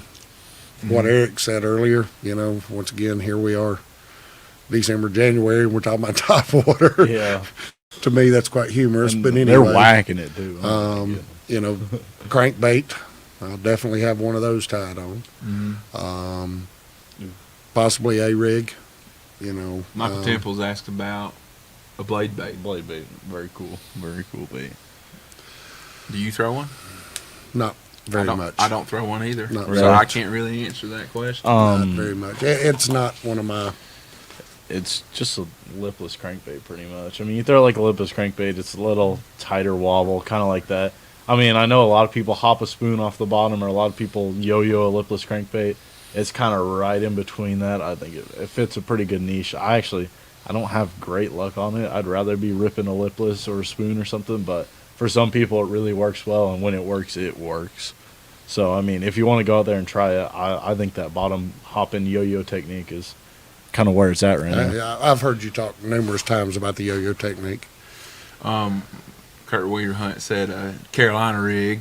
That's certainly a good bait. Probably most likely he's talking about Carolina rig and maybe a Cinco or something like that. Yeah. I know I do. I know I will do that. Where are we throwing top water right now? Everywhere. Just Anywhere the fish are. Anywhere the fish are really kind of schooling and chasing bait. I stay hung up on bait baits, but they do catch fish. But it's really location right now, and you're basically trying to match the hatch with your topwater bait, unless it's a certain situation where sometimes you need to single out the bigger fish that's in that school, and you can use a bigger bait. Yeah. You will not get nowhere near as many bites, but when you do get a bite, it's over 3 pounds minimum. Yeah. Well, once again, I'll go back to our trip here a few weeks ago. You were more power fishing. I was more finesse fishing. And quality of fish wise, you kicked my butt. Quantity of fish wise, You kicked my butt. There you go. So That's the been a old saying theme. of the bigger bait catches the bigger fish held true that day. It did hold true that day. Yeah. It did for sure. It's been a theme I've noticed. Everybody that's going out there catching a bunch of fish, sometimes they'll get on them really good, but a lot of those people that are catching a bunch of fish, they tend to be smaller. And the guys that are going out there getting those 7 bites a day, those tend to be those big old bags. I won't let the carp with the tuxedo count in the big fish That's for fun. that day. Well, you But did catch an 8-pound striper out There of you about go. 10 foot of water. That was pretty fun for you. I know it was. What'd you so. catch it on, a little swim bait? just a little Just swim a There you bait. go. That's what they're On light they're eating tackle. right now. Oh, He had 10-pound caught- braid with a 10-pound fluorocarbon leader, and I said, "What do you think that is?" And then on a 6-foot spinning rod. I said, "Never mind, I know There what you that go. is," because it said, and it was gone. It was trying to leave. I had a striper. I was a true fisherman that day. A jerk on one end, waiting for a jerk on the other, and when he jerked, it was fun. I have a tournament. So I have a tournament this Saturday. Hey. I'm probably going to head up river, get me a limit on a ditch digger or a fish head, depending upon what they're wanting to do, what they're feeling like. And then I'm probably, after that, I'm going to let the day play out. Yep. And I'm going to see, because it's not quite right yet, and it may change my mind. I am going to do a little bit of this kind of fishing, but dragging a Cinco on a true grit shaky head. Oh, heck yeah. I want to get down in there on some of Heck these yeah. road beds and some of these deep, Oh, the deep road ditches. Well, one and of the I'm going to things- drag me a jig, and I'm The going to road drag me beds. a Cinco. Well, one of the things that I want to try on Sunday, I can't talk about because There you go. You don't want to? no, because they're not going to be available until next weekend. Oh, that's true. That's true. That's true. That's true. Yeah, there is going to be a lot of tournaments this Saturday, but fortunately enough, we shouldn't have. I'm gonna knock on wood. We shouldn't have any idiots out there in jet skis this weekend. You never know. But yeah, like I said, you never know. I know last Saturday, Danny was like, "My God, there's a lot of boats out. Other boats. Yeah. We seen people pontoon boats waving. Yeah. Hey!" And I was like, going out for a New Year's Day pontoon rental ride. Last January, when I went to pre-fish for the Lanier tournament, Uh-oh. here comes Dad driving the boat, daughter, 16, 17, 18 years old, young lady, in her bathing suit, putting on a wetsuit, and I'm out there with my 100-mile-per-hour gear on, about to freeze. Puts her little wetsuit on, jumps off the boat in the water, and Those wetsuits on keep you pretty warm. But I up don't on the know if wakeboard she went, and I'm like, I don't know. I don't. Dad must have really good insurance to pay that pneumonia bill. I've been out there. I've done that before. I'm Yeah. Thomas Lever, he said they're out there breaking ice with jet skis. Yeah, it'll be about that time for them to break ice. Kevin's going to bed. Go to bed, little baby boy. And we know you got to get your beauty sleep. But pretty sure you said, Ron Swinford said, I'm pretty sure I know what the secret is now. Don't spill the beans because we want everybody to come. By the way, Ron, it was nice to meet you up here a couple of weeks ago. Yeah, Ron was in here the same day that you were in here, and we had who else? Somebody else was in here. It was Officer Keener. Yeah, He was in here with the game warden. He was in here, and Ron was in here with us. So, yeah, it's 30 degrees in a jet ski. There's a jet ski mafia on Lake Lanier right now, and they run up from Holiday Marina, and they come all the way up above, to about Duckett Mill area or so. And then they turn around, and then they go back down the lake again. And there's like 15 or 16 of them. That's a sight. And they all, you see them? I call them the jet ski mafia because they're all like in one unit. It's like watching those motorcycles. And if you got a motorcycle, not to ride a motorcycle, I'm not knocking you or anything because go out there and go have a good time. But they act like motorcycles when they all hit the no wake zone. They no wake a little bit, and then even the ones in the back that ain't quite made to the no wake zone, when the first ones go to take off, they just go ahead and take off with the rest of them. So they move like through like some of these motorcycle groups do through stop signs as one unit. What kind of ditch digger. Ditch digger.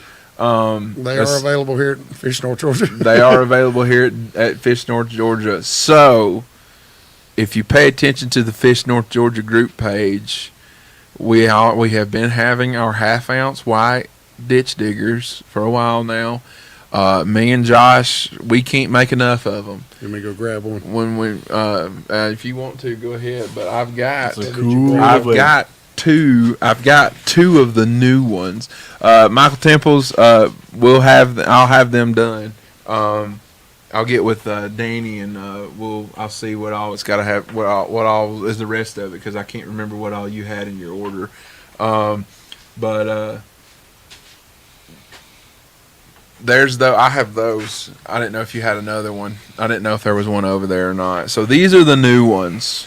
These are the new ones that we just came out with. So we got a ball head jig, and it's just the same way as the finesse jig is. Good. This is a 3/8 ounce. Okay. We got them in a 4/0 hook and a 3/0 hook. For you guys who want to, we've been having a lot of comments and a lot of guys talking about wanting a lighter head. So here's your lighter head, 3/8 ounce. You can fish this thing just like you already can fish a ditch digger, same way, but just a little bit lighter. And then with a 4/0 hook, you can still put the 3.3s and a little bit bigger on there. But with the 3/0 hook, you'll have something that you can probably more comfortably put a 2.8 Kitech or smaller other type of swim bait on. So we will have these.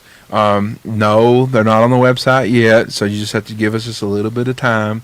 But these are definitely coming, and they will be available pretty quick. Probably next week we will be able to start having some. The other little trinkets that we have right here is the same ball head mold, but it is in a finesse jig. There you go. You want to hold some of these up? I'm going to get them all out here. So I tied up a few of them. That's I put nice. the pictures up. There you go. And so these are finesse jigs, just like any other ones.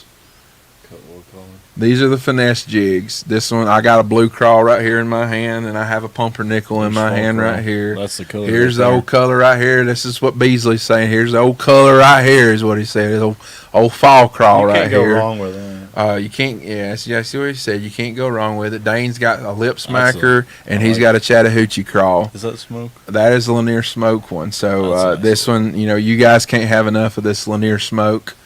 So here you go. Here's a Lanier Smoke in this head. They'll be available in a 5/16, a 3/8, and a 7/16. All of these baits, the finesse jigs, will all be wire tied. There will be no banded option. This is my personal thing for me, because the wire on these finesse jigs is exposed. Okay, the front of the skirt doesn't fold back and hide it.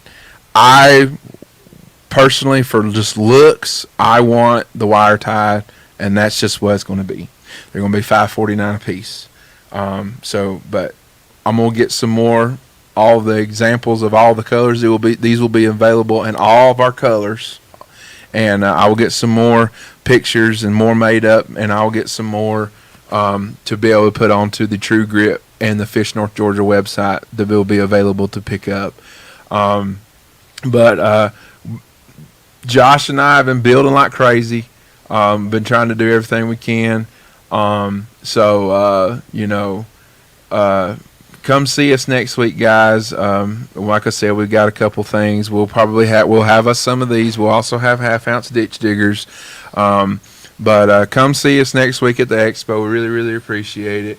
Do what? Real quick, those that are planning to go Friday or on Sunday, but not on Saturday, there is an ABA 125 Out of War Hill. War Hill Come Saturday. sign up and fish it. Come on. Come fish it. So, with getting down here to the end of it now, anything you want to say, Beasley?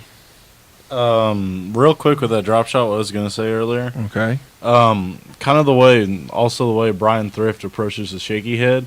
That bait is gonna catch what's there. Once you got it dialed to the color, the size they want, it's gonna catch the fish that are there. What's there is gonna eat it. You're gonna catch small ones and you're gonna catch big ones. So putting that bait around the bigger fish is key, because they'll probably eat it. And if the smaller ones are there, they'll eat it too. I mean, it's just one of those baits. You can go to a bigger worm, kind of eliminate some of those bites, but in general, I mean, it's really just going to be there. Whatever's there. Well, appreciate that little bit of news nugget there to drop on that. I like to say Yeah, that. Ty Patterson, we apologize for the quality on YouTube. Hopefully all night you guys have been able to, at minimum, at least hear us very well. This is that old TDS internet over here. I can assure you this. As soon as fiber or something is another option, Josh will be all over it. he will have it. He will have fiber running to this store. I know he will, because along with his job, with what he does when he's not here making baits and helping us run the store and stuff, is of course, for some of you that know, he does film projects and does filming. If you happen to watch Atlanta Eats on Sundays, yours truly, Mr. Joshua McCaig, has done the filming for that. Mm-hmm. So there you go. You can tell somebody who does Georgia Hollywood stuff, and that's Josh.